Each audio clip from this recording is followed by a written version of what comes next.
ಯಾ ಹರಿ ಓಂ.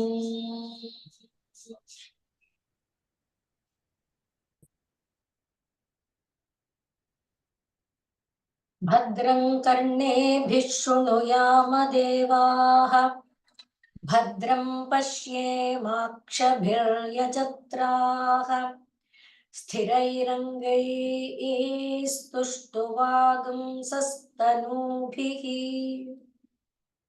ವ್ಯಶೇಮ ದೇವಹಿತಂ ಯದಾಯುಃ ಸ್ವಸ್ತಿ ಇಂದ್ರೋ ವೃದ್ಧಶ್ರವಾಃ ಸ್ವಸ್ತಿ ನಃ पूषा विश्ववेदाः स्वस्ति नस्तार्क्ष्यो अरिष्टनेमिः स्वस्ति नो बृहस्पतिर्दधातु ॐ शान्ति शान्ति शान्तिः हरिः ॐ शन्नो मित्रश्च वरुणः शन्नो भवत्वर्यमा शन्न इन्द्रो बृहस्पतिः शन्नो विष्णुरुक्रमः नमो ब्रह्मणे नमस्ते वायो त्वमेव प्रत्यक्षं ब्रह्मासि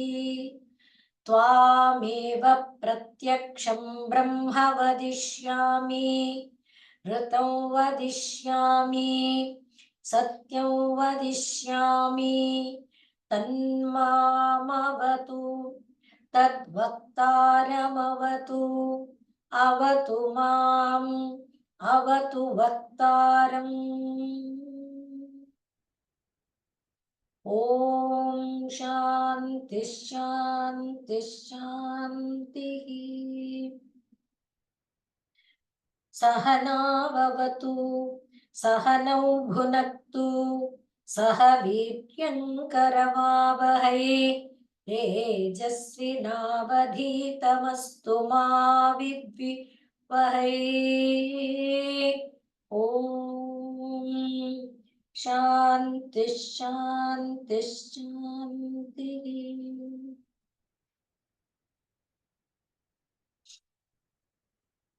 क्षरं प्रधानम् अमृताक्षरं हरः क्षरात्मानावीशते देव एकः तस्याभिध्यानात् योजनात् तत्वभावात् ಭೂಯಶ್ಚಾಂತೆ ವಿಶ್ವಮಾಯಾ ನಿವೃತ್ತಿ. ಇದು 10ನೇ ಮಂತ್ರ. ನಾವಿವಾಗ ಆ ಮಂತ್ರನ ನೋಡ್ಬೇಕಾಗಿದೆ. ಮೊದಲನೇದಾಗಿ ಪ್ರಶ್ನೆಯಿಂದ ಈ ಉಪನಿಷತ್ತು ಆರಂಭ ಆಯಿತು. ಬ್ರಹ್ಮವಾದಿಗಳು ಅಂದ್ರೆ ಯಾರು ಬ್ರಹ್ಮವನ್ನ ತಿಳ್ಕೊಳ್ಬೇಕು ಅಂತ ಬಯಸಿದ್ರು, ಬ್ರಹ್ಮದ ಸರಿಯಾದ ಸ್ವರೂಪ ಏನು, ಅದನ್ನ ನಾವು ಪಡೆಯೋದು ಹೇಗೆ, ಅದಕ್ಕೆ ಮಾರ್ಗ ಏನು ಅಂತ ಅವರು ಆ ಪ್ರಯತ್ನ ಮಾಡ್ತಾ ಇರುವಾಗ ಒಂದು ಜಾಗದಲ್ಲಿ ಈ ಪ್ರಶ್ನೆಗಳನ್ನ ಹಾಕೊಂಡಿದ್ದು ನಾವು ನೋಡಿದ್ವಿ. ಏನದು? ಬ್ರಹ್ಮ ಅಂದ್ರೆ ಏನು, ಬ್ರಹ್ಮದ ಸ್ವರೂಪ ಏನು, ಈ ಪ್ರಪಂಚಕ್ಕೆ ಯಾರು ಕಾರಣ ಅಂದ್ರೆ ಈ ಸೃಷ್ಟಿಗೆ ಯಾರು ಕಾರಣ, ನಾವು ಯಾರಿಂದ ಬಂದಿದ್ದೀವಿ ಅಂದ್ರೆ ಎಲ್ಲಿಂದ ವಿಕಾಸಗೊಂಡಿದೆವೋ ಸೃಷ್ಟಿಯಾಗಿದೀವೋ, ಎಲ್ಲಿಂದ ಬಂದಿದೀವಿ, ನಾವು ಹೇಗ್ ಬದುಕ್ತಾ ಇದ್ದೀವಿ, ನಾವು ಬದುಕೋದಕ್ಕೆ ನಮ್ಗೆ ಆಶ್ರಯ ಯಾವುದು, ಆಧಾರ ಯಾವುದು, ಮತ್ತೆ ನಾವೆಲ್ಲರೂ ಎಲ್ಲಿ ಹೋಗಿ ಸೇರ್ತೀವಿ, ಎಲ್ಲ ಒಂದು ಆಶ್ರಯ ಯಾವುದು. ಇದೆವು ಸಾಧಾರಣವಾಗಿ ಸುಮ್ಮನೆ ಯಾಂತ್ರಿಕವಾಗಿ ಜೀವನ ನಡೆಸೋನ ಮನಸ್ಸಲ್ಲಿ ಬರಲ್ಲ. ಸ್ವಲ್ಪ ಮಟ್ಟಿಗೆ ತನ್ನನ್ನ ತಾನು ಕುರಿತು ಯೋಚನೆ ಮಾಡಿಕೊಳ್ಳುವಂತಹ ಮನುಷ್ಯನ ಮನಸ್ಸಲ್ಲಿ ಈ ಪ್ರಶ್ನೆಗಳು ಸಹಜವಾಗಿ ಬರುತ್ತೆ. ನಾನ್ ಯಾಕೆ ಬಂದೆ, ನನಗೆ ಯಾಕೆ ಈ ರೀತಿ ಕಷ್ಟ ಸುಖ, ಮತ್ತೊಬ್ಬನಿಗೆ ಯಾಕೆ ಈ ರೀತಿ ಇಲ್ಲ, ಈ ರೀತಿಯಾದ ವಿಚಾರಗಳು ಪ್ರತಿಯೊಬ್ಬ ವ್ಯಕ್ತಿಯ ಜೀವನದಲ್ಲಿ ಬರುತ್ತೆ. ಹಾಗೆ ಬಂದಾಗ ಆ ಕಾಲಕ್ಕೆ ಅವರು ಚಿಂತನೆ ಮಾಡುವಲ್ಲಿಯ ವೇಳೆಗೆ ಎಷ್ಟೆಷ್ಟು ವಿಚಾರಗಳು ಪ್ರಚಾರದಲ್ಲಿತ್ತೋ ಅದನ್ನೆಲ್ಲ ಹೇಳ್ಕೊಂಡ್ರು. ಪ್ರಕೃತಿ ಇದಕ್ಕೆ ಕಾರಣ, ಪ್ರಕೃತಿ ಪುರುಷರ ಸಂಯೋಗ ಇದಕ್ಕೆ ಕಾರಣ, ಈ ರೀತಿಯಾಗಿ ಏನೇನಿತ್ತು ಆ ಕಾಲದ ಅವರ ಒಂದು ಜ್ಞಾನದ ವ್ಯಾಪ್ತಿ ವೇಳೆಗೆ ಅದನ್ನೆಲ್ಲ ಹೇಳಿಕೊಂಡ್ರು. ಆದ್ರೆ ಅವ್ರಿಗೆ ಅನ್ನಿಸ್ತು ಇಷ್ಟೇ ಅಲ್ಲ, ಇದಕ್ಕಿಂತೂ ಒಳಗಿನ್ನೇನೋ ಇರ್ಬೇಕು ಅಂತ. ಹಾಗೆ ಅವರು ಯೋಚನೆ ಮಾಡ್ತಾ ಇದ್ದಾಗ ಯಾರು ಪರಬ್ರಹ್ಮ ಅನ್ನೋದನ್ನ ಕಂಡ್ರು, ಅವರು ಆ ಪರಬ್ರಹ್ಮದಿಂದ ಈ ಪ್ರಪಂಚ ಎಲ್ಲ ವಿಕಾಸ ಆಗಿದೆ ಅಂತ ತಮ್ಮ ಜೀವನದಲ್ಲಿ ಅನುಭವಿಸಿ ಪ್ರಪಂಚನೆಲ್ಲ ಬ್ರಹ್ಮಮಯವಾಗಿ ಕಾಣುವಂತ ಅನುಭವನ ಪಡ್ಕೊಂಡ್ರು ಅನ್ನುವುದರಿಂದ ಮತ್ತೆ ಈ ಒಂದು ವಿಶ್ವ ಹೆಂಗ್ ವಿಕಾಸ ಆಯ್ತು ಹಾಗಾದ್ರೆ, ಆ ಪರಬ್ರಹ್ಮದ ಒಂದು ಆತ್ಮಶಕ್ತಿ ಅಂದ್ರೆ ಒಳಗಿರುವ ಒಂದು ಚೈತನ್ಯ ಶಕ್ತಿ, ಅದು ದೇವಾತ್ಮ ಶಕ್ತಿ, ಅದು ಇದೆಲ್ಲ ಆಗಿ ವಿಕಾಸಗೊಳ್ಳೋದಕ್ಕೆ ಕಾರಣ ಆಯ್ತು. ಹಾಗಾದ್ರೆ ಆ ದೇವ ಅಂದ್ರೆ ಯಾವುದು ಅಂತ ಪ್ರಶ್ನೆ ಬಂದಾಗ ಬಂದಿದ್ದೇನಪ್ಪಾ ಅಂದ್ರೆ ಇಂದ್ರ, ವರುಣ, ಯಮ ಇತ್ಯಾದಿಗಳೆಲ್ಲ. ಇಷ್ಟನ್ನ ಯಾಕೆ ನಾನು ಮತ್ತೆ ಹೇಳ್ತಾ ಇದ್ದೀನಂದ್ರೆ, ಏನೋ ಹೇಳ್ಬಿಡ್ತಾ ಇದ್ದಾರೆ ನಮ್ಗೆ ಗೊತ್ತಾಗದೆ ಇರೋದು ಅನ್ನುವಂಥ ಗಾಬರಿ ವಿಷಯ ಇಲ್ಲ. ಯಾಕೆ ಅಂದ್ರೆ ಯಾವುದನ್ನ ನಾವು ಭಾಗವತದಲ್ಲಿ, ಯಾವುದನ್ನ ನಾವು ವಿಷ್ಣು ಸಹಸ್ರನಾಮದಲ್ಲಿ ಓದಿದೆವೋ ಅದನ್ನೇ ಇಲ್ಲಿ ಶಾಸ್ತ್ರೀಯ ಪರಿಭಾಷೆಯಲ್ಲಿ ಕೇಳ್ತಾ ಇರೋದಷ್ಟೇ. ಹಾಗಾಗಿ ಯಾವುದೋ ಕಷ್ಟದ್ದು ಏನೋ ಇದೆ ಅನ್ನುವ ಭಾವನೆ ಬೇಡ ಅನ್ನೋದಕ್ಕೆ ಏನು ಪ್ರಶ್ನೆ ಇತ್ತು ಆ ಪ್ರಶ್ನೆಗೆ ಉತ್ತರವಾಗಿ ಬಂದಿದ್ದೇನು, ಪರಬ್ರಹ್ಮ. ಪರಬ್ರಹ್ಮದ ಅಂತರಂಗದ ಪರಬ್ರಹ್ಮದ ಒಂದು ಅಂತಃಸತ್ವ, ಅದನ್ನೇ ಶಕ್ತಿ ಅಂತ ಹೇಳಿದ್ರು. ಹೇಗೆ ಅಂದ್ರೆ ಈಗ ಶಕ್ತಿ ಅಂದ್ರೆ ಯಾವುದು ಅಂತ ಉದಾಹರಣೆ ಹೇಳೋದಾದ್ರೆ, ಬೆಂಕಿ ಅಂದ ಕೂಡ್ಲೆ ಬೆಂಕಿ ಸುಡೋ ಶಕ್ತಿ ಜೊತೆಯಲ್ಲೇ ಬೆಂಕಿ ನಮ್ ಕಣ್ಣೊಳಗೆ ಬರುತ್ತೆ. ಸುಡೋ ಶಕ್ತಿನ ಹೊರತುಪಡಿಸಿ ಬೆಂಕಿ ನಮ್ ಚಿತ್ರಕ್ಕೇನ್ ಬರಲ್ಲ ಅಲ್ವಾ. ಹಾಗೆ ನೀರು ಅಂದ್ರೆ ತಣ್ಣಗಿರೋದು, ಅಂದ್ರೆ ಅದರೊಳಗೆ ಈ ತರ ಒಂದು ಶಕ್ತಿಗಳಿದೆಯಲ್ಲ, ಆ ಶಕ್ತಿಗಳೇ ಆತ್ಮಶಕ್ತಿ ಅನ್ನುವ ರೀತಿಯಲ್ಲಿ, ಆದ್ರಿಂದ ಅದನ್ನ ದೇವಾತ್ಮ ಶಕ್ತಿ, ಆ ಪರಬ್ರಹ್ಮದ ಒಂದು ಆತ್ಮಶಕ್ತಿ. ಇದೆಲ್ಲ ಆಯ್ತು, ಈ ಎಲ್ಲದರೊಳಗಿರೋದು ಆ ಪರಬ್ರಹ್ಮದ ಶಕ್ತಿ. ಇಷ್ಟೇ ಸಿಂಪಲ್ ಮ್ಯಾಟರ್. ಅದನ್ನ ಅವರು ಏನು ಕಂಡುಕೊಂಡ್ರು, ಅದರಿಂದ ಇದೆಲ್ಲ ಆಗಿದೆ ಅನ್ನೋದನ್ನ, ಅದನ್ನೇ 7, 8, 9ನೇ ಮಂತ್ರಗಳು ಅದನ್ನೇ ಹೇಳ್ತಾ ಇದೆ. ಮುಖ್ಯವಾಗಿರೋ ಪ್ರಶ್ನೆ ಏನಪ್ಪಾ ಅಂತ ಕೇಳಿದ್ರೆ, ಬ್ರಹ್ಮ ಅಂದ್ರೆ ಏನು? ಬ್ರಹ್ಮ ಅಂದ್ರೆ ಏನು ಅಂದ್ರೆ ಅದಕ್ಕೆ ವಿವರಣೆಗೆ ವಿಷಯ ಇಲ್ಲ.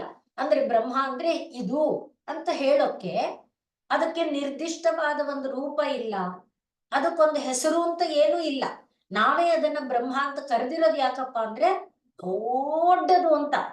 ಎಷ್ಟು ದೊಡ್ಡದು? ದೊಡ್ಡದು, ಅದಕ್ಕಿಂತ ದೊಡ್ಡದು ಇನ್ನೊಂದಿಲ್ಲ. ಅಷ್ಟಕ್ಕೆ ಬ್ರಹ್ಮ ಶಬ್ದದ ಅರ್ಥನೇ ಅದು, ಎಲ್ಲವನ್ನ ಒಳಗೊಳ್ಳುವಂಥದ್ದು. ಎಲ್ಲವನ್ನು ಅಂದ್ರೆ ಈ ಪ್ರಪಂಚ, ಇಷ್ಟೆಲ್ಲ ದೊಡ್ಡದಾಗಿರುವಂತ ಪ್ರಪಂಚ, ನಮಗೆ ನಮ್ಮದೇ ಏರಿಯಾ ಅಂದ್ರೆ ನಾವು ವಾಸ ಮಾಡ್ತಾ ಇರುವ ಏರಿಯಾದೇ ಮೂಲೆ ಮೂಲೆ ಪರಿಚಯ ಇಲ್ಲ. ಯಾವುದೋ ಒಂದು 10 ಮನೆ ಗೊತ್ತಿರಬಹುದು, ಒಂದು 100 ಮನೆ ಗೊತ್ತಿರಬಹುದು. ಆದ್ರೆ ನಮ್ಮ ಏರಿಯಲ್ಲಿ ಎಷ್ಟು ರಾಶಿ ಮನೆಗಳಿದೆ, ಆ ಮನೆಗಳ ಇರುವಂತ ಬ್ಲಾಕ್ಗಳು, ಎ ಬ್ಲಾಕ್, ಸಿ ಬ್ಲಾಕ್, ಆತರ ಯಾವ ಎಲ್ಲ ಮೂಲೆಗಳ ಪರಿಚಯ ಆಗಕ್ ಸಾಧ್ಯ ಇಲ್ಲ. ಇಂಥ ಎಷ್ಟೋ ಏರಿಯಾಗಳನ್ನ ಹೊಂದಿ ಒಂದು ತಾಲೂಕು, ಒಂದು ರಾಜ್ಯ, ಇಂಥ ಎಷ್ಟೋ ತಾಲೂಕುಗಳನ್ನ ಹೊಂದಿ ಒಂದು ರಾಜ್ಯ, ಎಷ್ಟೋ ರಾಜ್ಯಗಳನ್ನ ಹೊಂದಿ ಒಂದು ದೇಶ, ಎಷ್ಟೋ ದೇಶಗಳನ್ನ ಹೊಂದಿ ಒಂದು ವಿಶ್ವ, ಎಷ್ಟೋ ವಿಶ್ವಗಳನ್ನ ಹೊಂದಿ ಒಂದು ಬ್ರಹ್ಮಾಂಡ. ಇದು ನಾವು ಕಲ್ಪನೆಯನ್ನ ಮಾಡ್ತಾ ಸಾಗಿದಾಗ ಎಷ್ಟು ದೊಡ್ಡದು ಅಂತ ಅನೇಕ ಕೋಟಿ ಬ್ರಹ್ಮಾಂಡಗಳಿಗೆ ಆಶ್ರಯ ಆಗಿರುವಂತ ಆಕಾಶ, ಅಷ್ಟು ಆಕಾಶವನ್ನು ತನ್ನೊಳಗೆ ಹೊತ್ಕೊಳ್ಳುತ್ತೆ ಅಂದ್ರೆ ಅದೆಷ್ಟು ದೊಡ್ಡದು ಆ ಬೃಹತ್ ಬ್ರಹ್ಮ. ಅದನ್ನ ಇಲ್ಲಿ ಕಾರಣ ಅನ್ನುವುದಾಗಿ ಇಟ್ಕೊಂಡು, ಆ ಬ್ರಹ್ಮ ಹೇಗೆ, ಅದಕ್ಕೆ ಹೆಸರಿಲ್ಲ ಅಂತೀವಿ, ಕೈಕಾಲಿಲ್ಲ ಅಂತೀವಿ, ಕೆಲಸ ಇಲ್ಲ ಅಂದ್ರೆ ಅದಕ್ಕೊಂದು ರೂಪ ಇಲ್ಲ, ಹಾಗಿದ್ರೆ ಅದ್ ಹೆಂಗ್ ಕೆಲಸ ಮಾಡುತ್ತೆ ಅಂದ್ರೆ ಅದರ ಒಳಗೆ ಹೇಗೆ ಈಗ ಬೆಂಕಿ ಒಳಗೆ ಸುಡುವ ಶಕ್ತಿ, ನೀರೊಳಗೆ ತಣ್ಣನೆಯ ಶಕ್ತಿ, ಪ್ರತಿಯೊಂದರೊಳಗೆ ಆ ಶಕ್ತಿ. ಈಗ ಚಂದ್ರ ಅಂದ್ರೆ ಒಂದು ಅಮೃತ ಕಿರಣಗಳ ಶಕ್ತಿ, ಸೂರ್ಯ ಅಂದ್ರೆ ಪ್ರೇರಕ ಶಕ್ತಿ, ಆ ತರಹದನ್ನ ಗಮನಿಸ್ತಾ ಬಂದಾಗ ಅದರ ಒಳಗೆ ಒಂದು ಶಕ್ತಿ ಏನಿದೆ, ಆ ಶಕ್ತಿನೇ ಸತ್ವ, ರಜಸ್ಸು, ತಮಸ್ಸು ಅನ್ನಿಸ್ಕೊಳ್ಳುತ್ತೆ. ಆ ಶಕ್ತಿನೇ ಮಾಯೆ ಅಂತ ಅನ್ನಿಸ್ಕೊಳ್ಳುತ್ತೆ, ಆ ಶಕ್ತಿನೇ ಪ್ರಕೃತಿ ಅಂತ ಅನ್ನಿಸ್ಕೊಳ್ಳುತ್ತೆ, ಆ ಶಕ್ತಿನೇ ಕ್ಷರ ಅಂತ ಅನ್ನಿಸ್ಕೊಳ್ಳುತ್ತೆ. ಹೀಗೆ ಒಂದನ್ನೇ ಅನೇಕ ಹೆಸರುಗಳಿಂದ ಕರೀತಾರೆ. ಈಗ ಅದು ಎಲ್ಲಿದು? ಪ್ರಕೃತಿ ಅನ್ನೋದು ಎಲ್ಲಿದು? ಸುಡುವಿಕೆ ಅನ್ನೋದು ಎಲ್ಲಿದು? ಬೆಂಕಿದು ಅಲ್ವಾ? ಹಾಗೇನೆ ಆ ದೇವಾತ್ಮ ಶಕ್ತಿ ಅನ್ನೋದು ಎಲ್ಲಿದು? ಬ್ರಹ್ಮದ್ದು. ಆದ್ರಿಂದ ಹಾಗಾದ್ರೆ ಈಗಿರೋದು ಯಾರು? ಬ್ರಹ್ಮ ಒಂದೇ. ದೇವಾತ್ಮ ಶಕ್ತಿ ಏನಾಯ್ತು? ಇಷ್ಟೆಲ್ಲ ಆಯ್ತು. ಏನಾಯ್ತು? ಬೆಂಕಿ ಆಯ್ತು, ಚಂದ್ರ ಆಯ್ತು, ಸೂರ್ಯ ಆಯ್ತು, ಗಿಡ ಆಯ್ತು, ಮರ ಆಯ್ತು, ಬಳ್ಳಿ ಆಯ್ತು. ಅದೆಲ್ಲ ಹೆಂಗಾಯ್ತು? ಸತ್ವ ರಜಸ್ ತಮಸ್ಸುಗಳನ್ನ ವಿಭಾಗ ಮಾಡ್ಕೊಳ್ತಾ ಆಯ್ತು. ಅವುಗಳ ಸಂಯೋಜನೆಯಿಂದ ಆಯ್ತು. ಇದನ್ನೇ ಶಾಸ್ತ್ರೀಯ ಪ್ರಕ್ರಿಯೆಯಲ್ಲಿ ಹೇಳುವಾಗ ತ್ರಿವೃತ್ಕರಣ, ಪಂಚೀಕರಣ ಅನ್ನೋ ಹೆಸರುಗಳಿಂದ ಹೇಳ್ತಾರಷ್ಟೇ. ಆದ್ರಿಂದ ನಾವು ಭಯ ಪಟ್ಕೊಳ್ಳೋದು, ಗಾಬರಿ ಆಗೋದು ಏನೂ ಬೇಕಿಲ್ಲ. ಈಗ ಒಟ್ಟು ನಾವು ತಿಳ್ಕೊಳ್ಬೇಕಾದ್ದೇನಪ್ಪಾ ಅಂದ್ರೆ ಬ್ರಹ್ಮ ಅಂದ್ರೆ ಏನು ಅನ್ನೋದು ತಿಳ್ಕೊಳ್ಬೇಕು. ಅದ್ ತಿಳ್ಕೊಂಡ್ರೆ ನಾವು ಮತ್ತೆ ಈ ಒಂದು ಪ್ರಪಂಚದಲ್ಲಿ ಯಾಕೆ ನಮಗೆ ಈ ರೀತಿ ಸುಖ ದುಃಖ, ಯಾಕೆ ನಮಗೆ ಮಾನ ಅಪಮಾನ, ಯಾಕೆ ನಾವು ಶರೀರಗಳನ್ನ ಮತ್ತೆ ಮತ್ತೆ ತಳಿಬೇಕು ಅನ್ನೋ ಪ್ರಶ್ನೆಗೆ ನಾವು ಬ್ರಹ್ಮನ ತಿಳ್ಕೊಳ್ಳದೆ ಇರೋದೇ ಕಾರಣ. ಅಥವಾ ನನ್ನನ್ನೇ ನಾನು ಆ ದೊಡ್ಡದರ ಜೊತೆಯಲ್ಲಿ ಹೊಂದಿಸ್ಕೊಂಡ್ ಬಿಟ್ಟಿರೋದು ಅಥವಾ ಸರಿಯಾಗಿ ತಿಳ್ಕೊಳ್ಳದೆ ಇರೋದು ಕಾರಣ ಅನ್ನುವುದನ್ನ ಯಾವುದು ಈ 7, 8, 9 ಮಂತ್ರಗಳಲ್ಲಿ ಹೇಳ್ಕೊಂಡು ಬಂದಿದ್ದಾರೆ. ಮೊದಲಿಗೆ ಬ್ರಹ್ಮ ಅನ್ನೋದೇ ಎಲ್ಲ ಹೇಳದು ಮಂತ್ರ. ಆ ಬ್ರಹ್ಮದಲ್ಲಿ ಮುಖ್ಯವಾಗಿ ಏನಪ್ಪಾ ಇದೆ ಅಂತ ಕೇಳಿದ್ರೆ ಬ್ರಹ್ಮದ ಸ್ವರೂಪನ 7ನೇದರಲ್ಲಿ ವಿವರಣೆ ಕೊಟ್ಟಾದ್ಮೇಲೆ ಮೊದಲು 2ರಲ್ಲಿ ಏನು ವಿವರಣೆ ಕೊಟ್ರು? ಬ್ರಹ್ಮ ಅಂದ್ರೆ ಅದೊಂದು ಚಕ್ರ ಅನ್ನೋ ತರ ವಿವರಣೆ ಕೊಟ್ರು. ಆಮೇಲೆ ಏನು ವಿವರಣೆ ಕೊಟ್ರು? ಒಂದು ನದಿ ಅನ್ನುವಂಥ ವಿವರಣೆಯನ್ನ ಕೊಟ್ರು. ಅದಾದ ಮೇಲೆ ಹಾಗೆ ಬ್ರಹ್ಮ ಮತ್ತು ನದಿಯ ರೂಪದಲ್ಲಿ ಇರುವಂಥ ಬ್ರಹ್ಮ ಚಕ್ರ ಮತ್ತು ನದಿಯ ರೂಪದಲ್ಲಿ ಇರುವಂಥದ್ದೇ ಈ ಪ್ರಪಂಚವಾಗಿ ತಿರುಗುತ್ತಾ ನದಿ ಎಷ್ಟು ರೂಪ ತಳೆಯುತ್ತೆ ನೋಡಿ, ಎಲ್ಲೆಲ್ಲಿ ಹರಿಯುತ್ತೆ ನೋಡಿ, ಯಾವ್ಯಾವ ದೇಶನೆಲ್ಲ ಪ್ರವೇಶ ಮಾಡ್ತಾ ಹೋಗುತ್ತೆ. ಒಂದು ಕಾವೇರಿ ಎಲ್ಲೋ ಹುಟ್ಟಿ ಕರ್ನಾಟಕ ಎಲ್ಲ ದಾಟಿ, ತಮಿಳುನಾಡೆಲ್ಲ ದಾಟಿ ಎಲ್ಲಿ ಸಮುದ್ರದ ಒಳಗೆ ಹೋಗಿ ಸೇರ್ಕೊಳ್ಳುತ್ತೆ. ಹಾಗೆ ಇದೆಯಲ್ಲ, ಅದು ಅಂದ್ರೆ ಆ ಒಂದು ಇಷ್ಟೆಲ್ಲ ಆಯ್ತು ಅನ್ನುವ ಸ್ವರೂಪವನ್ನ ತೋರಿಸಕ್ಕೆ ಒಂದು ಚಕ್ರ ರೂಪನ, ಒಂದು ನದಿ ರೂಪನ ಹೇಳಿದ್ರು. ಸ್ವಲ್ಪ ಚಿತ್ರ ಬರ್ತಾ ಇದೆಯಾ ಮನಸ್ಸೊಳಗೆ? ಇದು ಬ್ರಹ್ಮನ ಸ್ವರೂಪಕ್ಕೆ ಒಂದು ಚಕ್ರ ಮತ್ತೆ ಒಂದು ನದಿ. ಇದನ್ನ ನಾವು ಮನಸ್ಸೊಳಗೆ ಇಟ್ಕೊಂಡ್ರೆ ಆ ಬ್ರಹ್ಮ ಅನ್ನೋದನ್ನ ಅರ್ಥ ಮಾಡ್ಕೊಂಡವ್ರು ಏನ್ ಹೇಳಿದ್ರಪ್ಪ ಅಂದ್ರೆ ಬ್ರಹ್ಮದ ಒಳಗೇನೆ ಏನಿದೆ? ಈಗ ನದಿ ಹರ್ಕೊಂಡು ಹೋಗುವಾಗ ಎಷ್ಟೆಲ್ಲ ಊರುಗಳನ್ನ ನೋಡ್ತು, ಎಷ್ಟೆಲ್ಲ ಗಿಡ ಮರಗಳನ್ನ ನೋಡ್ತು, ಎಷ್ಟೆಲ್ಲ ಮನುಷ್ಯರನ್ನ ನೋಡ್ತು, ಎಷ್ಟೆಲ್ಲ ಮನುಷ್ಯರಿಗೆ ಜಾಗ ಕೊಡ್ತು ಸ್ನಾನ ಮಾಡಕ್ಕೆ. ಅಂಥದನ್ನೆಲ್ಲ ಕಲ್ಪನೆ ಮಾಡ್ಕೊಳ್ಳಿ. ಅವಾಗ ಏನ್ ಗೊತ್ತಾಗುತ್ತೆ? ಅದೇ ರೀತಿಯಲ್ಲಿ ಈ ವಿಶ್ವದ ಎಲ್ಲ ದೇಶಗಳನ್ನ, ಎಲ್ಲ ಕಾಲಗಳನ್ನ, ದೇಶ ಅಂದ್ರೆ ಒಂದು ಜಾಗ, ಒಂದು ಸ್ಪೇಸ್, ಕಾಲ ಅಂದ್ರೆ ಟೈಮ್, ಮತ್ತೆ ಆ ಸ್ಪೇಸ್ ಮತ್ತು ಟೈಮ್ ಒಳಗೆ, ಆ ಮಿತಿ ಒಳಗೆ ಬರುವಂಥದ್ದೇನು? ಅದು ವಸ್ತು. ಆದ್ರಿಂದ ಈ ಕಾಲ, ದೇಶ, ವಸ್ತು ಈ ಎಲ್ಲಾನು ಈಗ ಎಲ್ಲಿಂದಾಗಿದ್ದು?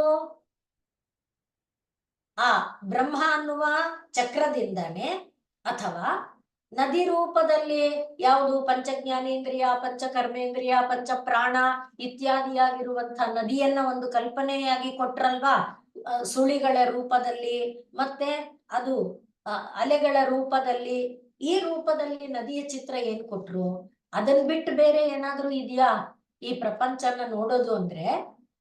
ಇಲ್ಲ. ಇಂದ್ರಿಯಗಳ ರೂಪ ಇಲ್ಲ, ಪಂಚಭೂತಗಳ ರೂಪ ಇಲ್ಲ, ಸುಖ ದುಃಖಾದಿಗಳ ಅನುಭವ ರೂಪ ಇದೇ ತರ ತಾನೆ. ಅದನ್ನೇ ಇವ್ರು ಹೇಳ್ತಿರೋದೇನಪ್ಪಾ ಅಂದ್ರೆ ಆ ಬ್ರಹ್ಮ ಅನ್ನೋದು ಇದನ್ನೆಲ್ಲ ಮಾಡ್ತು. ಈಗ ನಾವು ಆ ಬ್ರಹ್ಮನ್ ತಿಳ್ಕೊಳ್ಳೋದು ಹೇಗಪ್ಪ ಅಂದ್ರೆ, ಈಗ ನಾನು ಸುಖ ದುಃಖ ಪಡ್ತಾ ಇದ್ದೀನಲ್ವಾ, ಸುಖ ಯಾಕಾಯ್ತು, ದುಃಖ ಯಾಕಾಯ್ತು, ಸುಖ ಅಂದ್ರೆ ಏನು, ದುಃಖ ಅಂದ್ರೆ ಏನು ಅಂತ ಪ್ರಶ್ನೆ ಮಾಡ್ಕೊಂಡ್ರೆ, ಸುಖ ಅಂದ್ರೆ ನನಗೆ ಅನುಕೂಲಕರವಾಗಿ, ಅದಕ್ಕೆ ಅನುಕೂಲತೆಯ ವೇದನೀಯಂ ಸುಖಂ ಅಂತ ಲಕ್ಷಣ ಕೊಡ್ತಾರೆ. ಪ್ರತಿಕೂಲತೆಯ ವೇದನೀಯಂ ದುಃಖಂ. ನನಗೆ ವಿರುದ್ಧವಾಗಿ ನನಗಿಷ್ಟ ಇಲ್ಲದೆ ಇರೋ ತರಹದ್ದು ಆದರೆ ಅದು ದುಃಖ, ಭಾರ, ಬೇಸರ. ನನಗೆ ಇಷ್ಟ ಆಗೋ ತರ, ಅನುಕೂಲ ಆಗೋ ತರ ಇದ್ರೆ ಅದು ಸುಖ. ಹಾಗಾದ್ರೆ ನಾನು ಅನ್ನೋದು ಯಾವುದು? ನನಗೆ ಇಷ್ಟ, ನನಗೆ ಇಷ್ಟ ಇಲ್ಲ. ಆಗ ಆ ನಾನು ಅನ್ನೋದು ಯಾವುದು? ಇದನ್ನ ಯಾಕೆ ಹೇಳ್ತಿದ್ದೀನಿ ಅಂದ್ರೆ 7ನೇ ಮಂತ್ರದಲ್ಲಿ ಅದನ್ನೇ ಒಳಕ್ಕೆ ಹೋದ್ರೆ ಅಂದಿದ್ದಾರೆ. ಅದಕ್ಕೋಸ್ಕರ ತೋರಿಸ್ತಾ ಇದ್ದೀನಿ ಅಷ್ಟೇ. ಕಷ್ಟ ಇಲ್ಲ ಅನ್ನೋದನ್ನ ಮತ್ತೊಮ್ಮೆ ನಿಮಗೆ ಮನನ ಮಾಡೋದಕ್ಕೆ. ಗಾಬರಿ ಆಗ್ಬೇಡಿ, ಕಷ್ಟ ಇಲ್ಲ, ಶಾಸ್ತ್ರ ನಂಗೆ ಅರ್ಥ ಆಗಲ್ಲ ಅಂತ ಅನ್ಕೊಳ್ಬೇಡಿ ಅನ್ನುವುದಕ್ಕೆ. ಇಷ್ಟು ಕಾಲ ನಾವು ಏನು ಅಧ್ಯಯನ ಮಾಡಿದೀವಿ ಅದನ್ನ ನಿಮ್ಮ ಮನಸ್ಸೊಳಗೆ ಚಿತ್ರಣ ಕೊಟ್ರೆ ನಿಮಗ್ ಧೈರ್ಯ ಬರಬಹುದು ಅನ್ನೋ ಕಾರಣಕ್ಕೆ ಹೇಳ್ತಾ ಇದ್ದೀನಿ. ಯಾವುದು ನಮ್ಮನ್ನ ಸುಖ ಮತ್ತು ದುಃಖಗಳಲ್ಲಿ ಇರಿಸುತ್ತೆ ಅಂತ 5ನೇ ಪ್ರಶ್ನೆ ಇದೆಯಲ್ಲ ಮೊದಲನೇ ಮಂತ್ರದಲ್ಲಿ, ಅದನ್ನ ನಾವು ಇವಾಗ ಸುಖ ಮತ್ತೆ ದುಃಖ ಅಂತ ಯೋಚನೆ ಮಾಡ್ಕೊಂಡಾಗ ಅನುಕೂಲತೆಯ ವೇದನೀಯಂ ಸುಖಂ, ಪ್ರತಿಕೂಲತೆಯ ವೇದನೀಯಂ ದುಃಖಂ ಅನ್ನುವಾಗ ಯಾರಿಗೆ? ನನಗೆ. ನಾನು ಅಂದ್ರೆ ಯಾರು? ಈ ಶರೀರ, ಈ ಕೈಯ, ಈ ಕಣ್ಣ, ಈ ಕಿವಿನ, ಈ ಮೂಗ ಅಂತ ಪ್ರಶ್ನೆ ಮಾಡ್ತಾ ಬಂದ್ರೆ ಅಲ್ಲ ಅಂತ ತಾನೇ ಉತ್ತರ. ಕಣ್ಣು ನಾನಲ್ಲ, ಕಿವಿ ನಾನಲ್ಲ, ಕಣ್ಣು ನನ್ನದು ಸರಿ. ಆ ನಾನು ಅನ್ನೋದು ಯಾರು ಹಾಗಾದ್ರೆ ಅಂತ. ಮನಸ್ಸ ಅಂದ್ರೆ ಅಲ್ಲ. ಯಾಕಲ್ಲ? ಯಾಕೋ ನನ್ ಮನಸ್ಸು ಇವತ್ತು ತುಂಬಾ ಒಂಥರ ಇದೆ ಅಂತೀವಿ ಅಲ್ವಾ? ಅವಾಗ ನನ್ನ ಮನಸ್ಸು ಅಂತ ಹೇಳಿದಾಗ್ಲೆ ನನ್ನ ಮನಸ್ಸು ನನ್ನಿಂದ ಬೇರೆ ಅನ್ನೋದಾಯ್ತು. ಆದ್ರಿಂದ ನನ್ ಬುದ್ಧಿ ಅಂತೀವಿ. ಅಲ್ಲಿ ತಿರ್ಗಾ ನನ್ನ ಪೆನ್ನು ಅಂದ್ರೆ ನಾನ್ ಪೆನ್ ಅಲ್ಲ ತಾನೆ, ನನ್ನ ಮನೆ ಅಂದ್ರೆ ನಾನು ಮನೆ ಅಲ್ಲ ತಾನೆ. ಅದೇ ರೀತಿಯಲ್ಲಿ ನನ್ನ ಮನಸ್ಸು, ನನ್ನ ಬುದ್ಧಿ ಅಂದ್ರೆ ಮನಸ್ಸು ನಾನಲ್ಲ, ಬುದ್ಧಿ ನಾನಲ್ಲ ಅಂತ ಗೊತ್ತಾಯ್ತು. ಹಾಗಾದ್ರೆ ನಾನು ಹಾಗೆ ಒಳಗೆ, ಆದ್ರಿಂದಲೇ ಅತ್ರ ಅಂತರಂ ಅಂದ್ರೆ ಈ ಪ್ರಪಂಚದಲ್ಲಿರುವ ಕಷ್ಟ, ಸುಖ, ದುಃಖ, ನೋವು, ಗಿಡ, ಮರ, ಬಳ್ಳಿ ಇವುಗಳೆಲ್ಲದರ ಒಂದು ಬದುಕಿನ ರೀತಿ, ಪಶು ಪಕ್ಷಿ ಪ್ರಾಣಿ, ಅದನ್ನ ಒಳಗೆ ಬರ್ತಾ ಬಂದಾಗ ಕೊನೆಯಲ್ಲಿ ಏನಪ್ಪ ಉಳಿಯುತ್ತೆ? ಅದೇ ಬ್ರಹ್ಮ. ಅದನ್ನ ನಾನು ಕಂಡಿದ್ದೇನೆ, ನಾನು ನೋಡಿದ್ದೇನೆ, ನಾನು ಅನುಭವಿಸಿದ್ದೇನೆ, ನೀವು ಕೂಡ ಇದನ್ನ ಅನುಭವಿಸಬಹುದು ಅನ್ನುವಂತೆ ಹೇಳಿದ್ದು 7ನೇ ಮಂತ್ರದಲ್ಲಿ ಕಂಡು ಬರುತ್ತೆ. ಆದ್ರಿಂದ ಈಗ ಹೇಗೆ ಇದು ಅಂತ ಹೇಳಿದ್ರೆ ಶ್ರೀರಾಮಕೃಷ್ಣರು ಉದಾಹರಣೆ ಕೊಡ್ತಾರೆ ಅಂತ ನಾವು ಅನೇಕ ಬಾರಿ ಹೇಳ್ತೀವಲ್ವಾ. ಈರುಳ್ಳಿ ಸಿಪ್ಪೆನ ತೆಗಿತಾ ಬಂದ್ರೆ ಏನ್ ಉಳ್ಕೊಳ್ಳುತ್ತೆ ಕೊನೆಯಲ್ಲಿ? ಆ ರೀತಿಯಲ್ಲಿ ಈ ಪ್ರಪಂಚನ ಇದನ್ನೆಲ್ಲ ನಾವು ವಿಭಜಿಸ್ತಾ ಒಳಗೆ ಹೋಗ್ತಾ ಬಂದಾಗ ಕೊನೆಯಲ್ಲಿ ಉಳಿಯೋದು ಯಾವುದೋ ಅದೇ ಬ್ರಹ್ಮ. ಆ ಬ್ರಹ್ಮನ ನಾವು ತಿಳ್ಕೊಳ್ಬೇಕು. ಅದನ್ನ ಮತ್ತೆ 8ನೇ ಮಂತ್ರದಲ್ಲಿ ಏನ್ ಹೇಳ್ತಾರೆ? ಯಾವಾಗ್ಲೂ ಅಂದ್ರೆ ನಾವು ಇವಾಗ ಪ್ರಪಂಚ ನೋಡ್ತಾ ಇದೀವಲ್ವಾ, ಪ್ರಪಂಚ ನೋಡುವಾಗ ಏನಾಗ್ತಿದೆ ನೋಡಿ, ಈಗ ರಾತ್ರಿ ಆಗಿದೆ, ಇನ್ನು ಒಂದು 5-6 ಗಂಟೆ ಕಳೆದ್ರೆ ಬೆಳಗಾಗುತ್ತೆ. ಆಗುವಾಗ ಬೆಳಗ್ಗೆ ಆದಾಗ ಒಂದು ರೀತಿ ಇರುತ್ತೆ, ತಂಪು ವಾತಾವರಣ ಇರುತ್ತೆ. 6ರಿಂದ 9 ಗಂಟೆ ಆಗುವವರೆಗೆ ಮನೆ ಒಳಗೆ ಒಂಥರ ತುಡಿತಗಳಿರುತ್ತೆ, ಕೆಲಸಗಳಿರುತ್ತೆ, ದಬ ಅಂತಿರ್ತೀವಿ. ಪ್ರಕೃತಿ ವಾತಾವರಣ ಒಂಥರ ಇರುತ್ತೆ. ಅದೇ 9ರ ನಂತರದಲ್ಲಿ ಬೇರೆ ತರ ಆಗುತ್ತೆ, 12 ಆದ್ಮೇಲೆ ಬೇರೆ ತರ ಆಗುತ್ತೆ. ಈಗ ಏನಾಯ್ತು ಅಂದ್ರೆ ಬದಲಾಯ್ತು ಅಲ್ವಾ? ಕಾಲ ಅಂದ್ರೆ ಒಂದಾದ್ಮೇಲೆ ಒಂದು ಬದಲಾಗ್ತಾ ಹೋಯ್ತು. ಹಾಗೆ ಯಾವುದು ಬದಲಾಗ್ತಾ ಹೋಗುತ್ತೆ ಅದನ್ನ ಕ್ಷರ ಅಂತ ಕರೀತಾರೆ. ಅಂದ್ರೆ ಬದಲಾಗ್ತಾ ಇರುತ್ತೆ, ಬದಲಾಗತ್ತೆ ಅಂದ್ರೆ ಕಾಲದ ಪರಿಣಾಮ ಆಗುತ್ತೆ. ಅಂದ್ರೆ ಒಂದು ಸಣ್ಣ ಕಣ್ಣು ಬಂದಿದ್ದು ಸ್ವಲ್ಪ ಕಾಲದಲ್ಲಿ ಒಂದು ಇಷ್ಟುದ್ದ ಕಡ್ಡಿ ತರಹ ಆಯ್ತು. ಇನ್ನು ಸ್ವಲ್ಪ ಕಾಲ ಬಂದಾಗ ಸ್ವಲ್ಪ ದೊಡ್ಡ ಆಯ್ತು.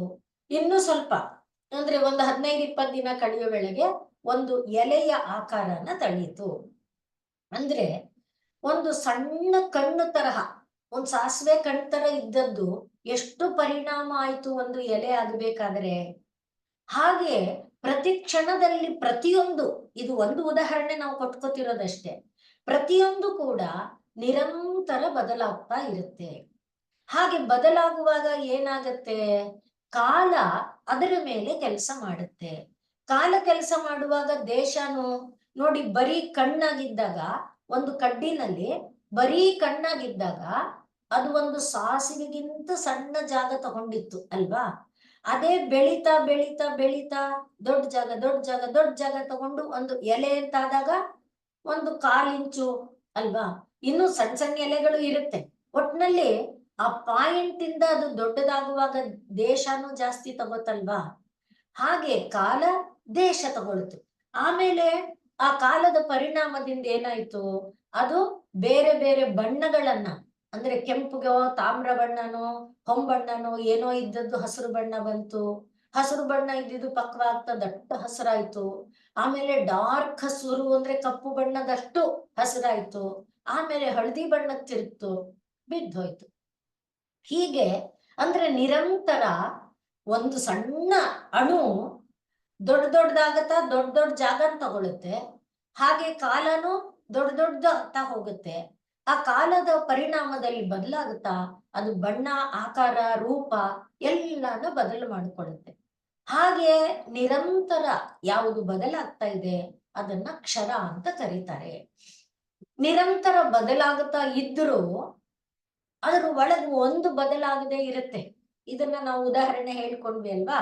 ಈಗ ಒಂದ್ ಬೀಜ ಬಿತ್ತಿದ್ರೆ ಬೀಜ ಇದ್ದಿದ್ದು ಬದಲಾವಣೆ ಆಯ್ತು. ಬೀಜ ಬಿದ್ದಿದ್ದು ಮಣ್ಣೊಳಗೆ ಹೋದಾಗ ಒಂದು ರೂಪದಲ್ಲಿ ಹೋಯ್ತು, ಮಣ್ಣಿಂದ ಹೊರಗೆ ಬಂದಾಗ ಒಂದು ರೂಪದಲ್ಲಿ ಬಂತು. ಆಮೇಲೆ 2 ಹೋಳಾಗಿ ಅವಾಗೊಂದು ರೂಪ ಆಯ್ತು. ಹೋಳಿನಲ್ಲಿ ಈ ಹೋಳಿಗೆ ಅಂಟಿದಂತೆ ಗೆರೆ ತರ ಕಾಣ್ತಿತ್ತು. ಆ ಗೆರೆ ತರ ಕಾಣ್ತಾ ಇದ್ದಿದ್ದು ಮೆಲ್ಲಗೆ ಮೇಲೆ ಹೇಳ್ತು. ಆಮೇಲೆ ಒಂದು ಚಿಗುರಾಯ್ತು, ಎಲೆಯಾಯ್ತು, ಹಾಗೆ ಕಾಂಡ ಆಯ್ತು. ಈ ರೀತಿ ಬೆಳೀತಾ ಅಂದ್ರೆ ಬದಲಾಗ್ತಾ ಬಂತಲ್ಲ. ಹಾಗೆ ಬದಲಾಗ್ತಾ ಇದ್ರೂನು ಅದರ ಒಳಗಡೆ ಬದಲಾಗದೆ ಇದ್ದಿದ್ದು ಯಾವುದು, ಹುರುಳಿ ಬೀಜ, ಹುರುಳಿ ಬೀಜದ ಮೊಳಕೆ, ಹುರುಳಿ ಬೀಜದ ಹೋಳು ಬೇಳೆ ಕಾಳು, ಅದರ ಹುರುಳಿ ಬೀಜದ ಎಲೆ. ಬೀಜ ಬಿಟ್ರು ಹುರುಳಿ ಎಲೆ, ಹುರುಳಿಯ ಕಾಂಡ, ಹುರುಳಿಯ ಹೂವು, ಹುರುಳಿಯ ಹೀಚು, ಹುರುಳಿಯ ಕಾಯಿ ಅಲ್ವೇ. ಅಲ್ಲಿ ನೋಡಿ ಹುರುಳಿ ಹುರುಳಿ ಹುರುಳಿ ಚೇಂಜ್ ಆಗ್ಲಿಲ್ಲ. ಹಾಗೆ ಚೇಂಜ್ ಆಗದೆ ಇರೋದಿದೆಯಲ್ಲ ಅದು ಅಕ್ಷರ. ಹಾಗೆ ನಮ್ಮ ಶರೀರದ ಒಳಗೆ ಈಗ ನೋಡಿ, ನಾವೇ 1 ವರ್ಷದವರು ಹುಟ್ಟಿದಾಗ ಹೇಗಿದ್ವಿ, ವರ್ಷದವರಾದಾಗ ಹೇಗಿದ್ವಿ, 4 ವರ್ಷ 10 ವರ್ಷ 20 ವರ್ಷ ದಾಟ್ತಾ ದಾಟ್ತಾ ನಾವು ಶರೀರ ಹೇಗ್ ಬದಲಾಗ್ತಾ ಇದೆ. ಆದ್ರೆ ಒಳಗಡೆ ಇರುವ ನಾನು ನಾನು ನಾನು ಅನ್ನೋದು ಬದಲಾಗ್ತಾ ಇದೆಯಾ, ಇಲ್ಲ ಅಲ್ವಾ. ಆ ಬದಲಾಗದೆ ಇರೋದಿದೆಯಲ್ಲ ಅದನ್ನ ಅಕ್ಷರ ಅಂತ ಕರೀತಾರೆ. ಕ್ಷರ ಮತ್ತು ಅಕ್ಷರಗಳ ಜೋಡಣೆಯಿಂದ ಈ ಪ್ರಪಂಚ ಆಗಿದೆ. ಆದರೆ ನಿಜವಾಗಿ ಕ್ಷರದ ಜೊತೆಯಲ್ಲಿ ಅಕ್ಷರ ಸೇರ್ಕೊಂಡಿದೆಯಾ ನೋಡಿ. ಕ್ಷರದ ಒಳಗಿದೆ ನಿಜ, ಆದ್ರೆ ಕ್ಷರಕ್ಕಿಂತ ಅಂಟದಂತೆ. ಕೊಬ್ಬರಿ ಗಿಟ್ಕು ಕಾಯೊಳಗೆ ಹೇಗಿರುತ್ತೋ ಹಾಗೆ. ಆದ್ರಿಂದ ಆ ಅಕ್ಷರ ಅನ್ನುವುದು ಕ್ಷರ ಅನ್ನುವುದು ಸೇರಿದಂತೆ ಇದೆ, ಆದ್ರೆ ಸೇರಿಲ್ಲ. ಆ ಕ್ಷರದ ಒಳಗೆ ಅಕ್ಷರವಾಗಿ ಏನಿದೆಯೋ ಅದನ್ನ ನಾವು ದೊಡ್ಡದಾಗಿ ತಗೊಂಡ್ರೆ ಅದು ಬ್ರಹ್ಮ. ಅದನ್ನ ನಮ್ಮ 8ನೇ ಮಂತ್ರ ನಮಗೆ ತಿಳಿಸ್ಕೊಡುತ್ತೆ. ಒಟ್ನಲ್ಲಿ ಎಲ್ಲಾನು 7 ಆಗ್ಲಿ 8 ಆಗ್ಲಿ 9 ಆಗ್ಲಿ ಏನನ್ನ ಹೇಳ್ತಾ ಇದೆ ಅಂತ ಕೇಳಿದ್ರೆ, ಬ್ರಹ್ಮದ ಸ್ವರೂಪ ಏನು, ಬ್ರಹ್ಮ ಅಂದ್ರೆ ಯಾವುದು ನಿರಂತರ ಒಂದೇ ಆಗಿರುತ್ತೋ. ಈಗ ನನ್ನನ್ನೇ ಮತ್ತೆ ಉದಾಹರಣೆ ತಗೊಂಡ್ರೆ, ಈಗ ನಾನು ಮಾತಾಡ್ತಾ ಇದ್ದೀನಿ, ನಾನು ಇನ್ನು 2 ಗಂಟೆ ಕಳೆದ ಮಲಗ್ಕೊಳ್ತೀನಿ. ನಿದ್ದೆ ಮಾಡುವಾಗ ನಾನು, ಮತ್ತೆ ಈಗ ಮಾತಾಡ್ತಿರುವಾಗ ನಾನು, ಗಾಢ ನಿದ್ದೆ ಒಳಗೆ ನಾನು, ಈ 3 ಹೊಂದಿದವನು ನಾನೇ ಅಲ್ವಾ. ಆದ್ರೆ ಗಾಢ ನಿದ್ದೆಯಲ್ಲಿದ್ದಾಗ ನಾನು ಪ್ರಸನ್ನಾಕ್ಷಿ, ನಾನು ಇಂಥ ಜಾಗದಲ್ಲಿ ಮಲ್ಕೊಂಡಿದ್ದೀನಿ, ನಾನು ಸುಪ್ಪತ್ತಿಗೆಲ್ಲಿದ್ದೀನಿ, ನಾನು ಮಂಚದ ಮೇಲಿದ್ದೀನಿ, ಏನಾದ್ರೂ ಗೊತ್ತಿರುತ್ತಾ. ಆದ್ರೆ ಎಚ್ಚರ ಆದಾಗ ಈ ಎಲ್ಲ ಬಿಡಿಗಳು ಬೇರೆ ಬೇರೆಗಳು ಗೊತ್ತಾಗುತ್ತೆ, ಅದರ ಇದರೊಳಗೆ ಗೊತ್ತಾಗಲ್ಲ. ಹೀಗೆ ಜಾಗೃತ, ಸ್ವಪ್ನ, ಸುಷುಪ್ತಿ ಅವಸ್ಥೆಗಳು ಬದಲಾಗ್ತಾ ಇದೆ. ಆ ಅವಸ್ಥೆಗಳಲ್ಲಿ ಬದಲಾಗದೆ ಇರೋನು ಯಾರು, ನಾನು ನಾನು ನಾನು ಅನ್ನೋನು ಅಲ್ವಾ. ಆ ರೀತಿ ಆ ನಾನು ನಾನು ನಾನು ಅನ್ನುವುದನ್ನ ಈಗ ವಿಶ್ವದಲ್ಲಿ ನೋಡಿ, ಎಲ್ಲಿಂದ ಯಾರನ್ನ ಕೇಳಿದ್ರು, ನೀವು ಅಂದ ತಕ್ಷಣ ನಾನು ಅಂತಾನೆ ಉತ್ತರ ಹೇಳ್ತಾರೆ. ಪ್ರಪಂಚ ಗಿಡ ಮರ ಬಳ್ಳಿಗಳಿಂದ ಹಿಡಿದು ಪಶು ಪಕ್ಷಿ ಪ್ರಾಣಿಗಳಿಂದ ಹಿಡಿದು ಯಾಕೆ ಭೌ ಅನ್ನೋದು ಕಾಕ ಅನ್ನೋದು ಅಂದ್ರೆ ಅದ್ ನಾನು ಅನ್ನುವ ಉತ್ತರವನ್ನ, ನಂದು ಇದು ನನಗ್ ಬೇಕು ಅನ್ನುವ ಉತ್ತರ ಇದೆಯಲ್ಲ, ಅಲ್ಲಿಗೆ ಆ ನಾನು ನಾನು ನಾನು ಅನ್ನುವುದನ್ನ ಒಟ್ಟು ವಿಶ್ವವಾಗಿ ಭಾವಿಸೋದಿದೆಯಲ್ಲ, ಅದನ್ನ ಯಾವುದು ಹೇಳ್ತಾ ಇದೆ 9ನೇ ಮಂತ್ರ, ಜ್ಞಾ ಮತ್ತು ಅಜ್ಞಾ. ಹಾಗೆ ಈಶ ಅನೀಶ ಅಂದ್ರೆ ಅಜ್ಞ ಆಗಿರೋದ್ರಿಂದಾನೆ, ಅಂದ್ರೆ ನನಗೆ ನಾನು ಯಾರು ಅಂತ ಗೊತ್ತಿಲ್ಲ, ನನ್ ಶಕ್ತಿ ಏನು ಅಂತ ಗೊತ್ತಿಲ್ಲ. ಜಾಗೃತಿನಲ್ಲಿ ನನ್ನ ಶಕ್ತಿ ಏನು, ಸ್ವಪ್ನದಲ್ಲಿ ನನ್ನ ಶಕ್ತಿ ಏನು, ಸುಷುಪ್ತಿಯಲ್ಲಿ ನನ್ನ ಶಕ್ತಿ ಏನು, ಎಲ್ಲ ಕಡೆಯಲ್ಲಿ ನಾನು ಅನ್ನುವುದರ ಶಕ್ತಿ ಒಂದು ಸ್ವರೂಪ ಇದೆಯಲ್ಲ, ಅದು ಗೊತ್ತಿಲ್ಲ. ಜಾಗೃತಲ್ಲೇ ಒಂಥರ, ಸ್ವಪ್ನದಲ್ಲೇ ಒಂಥರ, ಹೀಗೆಲ್ಲ ಇರ್ತೀನಲ್ವಾ. ಆದ್ರೆ ನಿಜವಾಗಿ ನಾನು ಆ ಥರ ಅಲ್ವಲ್ಲ. ಅದನ್ನ ನಾವು ಅನಲೈಸ್ ಮಾಡ್ಕೊಳ್ತಾ, ಇದು ಇನ್ನೂ ಕಷ್ಟ ಮಾಡ್ತಿದ್ದೀನ ಗೊತ್ತಿಲ್ಲ, ಅರ್ಥ ಮಾಡ್ಕೊಳ್ತಾ ಪ್ರಯತ್ನ ಮಾಡ್ತಾ ಹೋದ್ರೆ ಆಗ ಉಳಿಯೋದೇನಪ್ಪ ಅಂದ್ರೆ ಬ್ರಹ್ಮನೇ.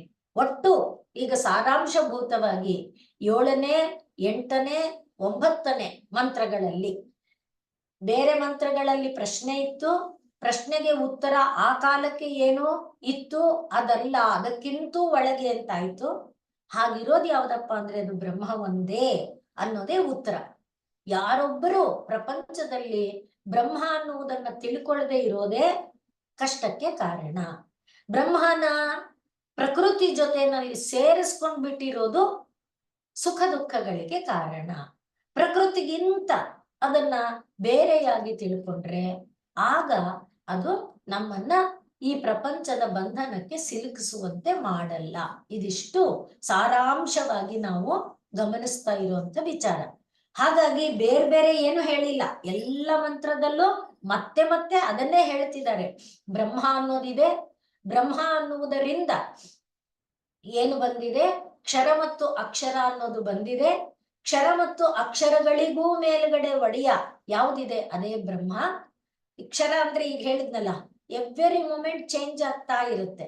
ಅಕ್ಷರ ಅಂದ್ರೆ ಎವ್ರಿ ಮೂಮೆಂಟ್ ಚೇಂಜ್ ಆಗೋದ್ರ ಒಳಗೆ ಚೇಂಜ್ ಆಗದೆ ಇರೋದಿದೆ. ಅದು ಯಾವುದು ಅಂದ್ರೆ ನಾನು ನಾನು ನಾನು ನಾನು ಅನ್ನುವಂಥದ್ದು.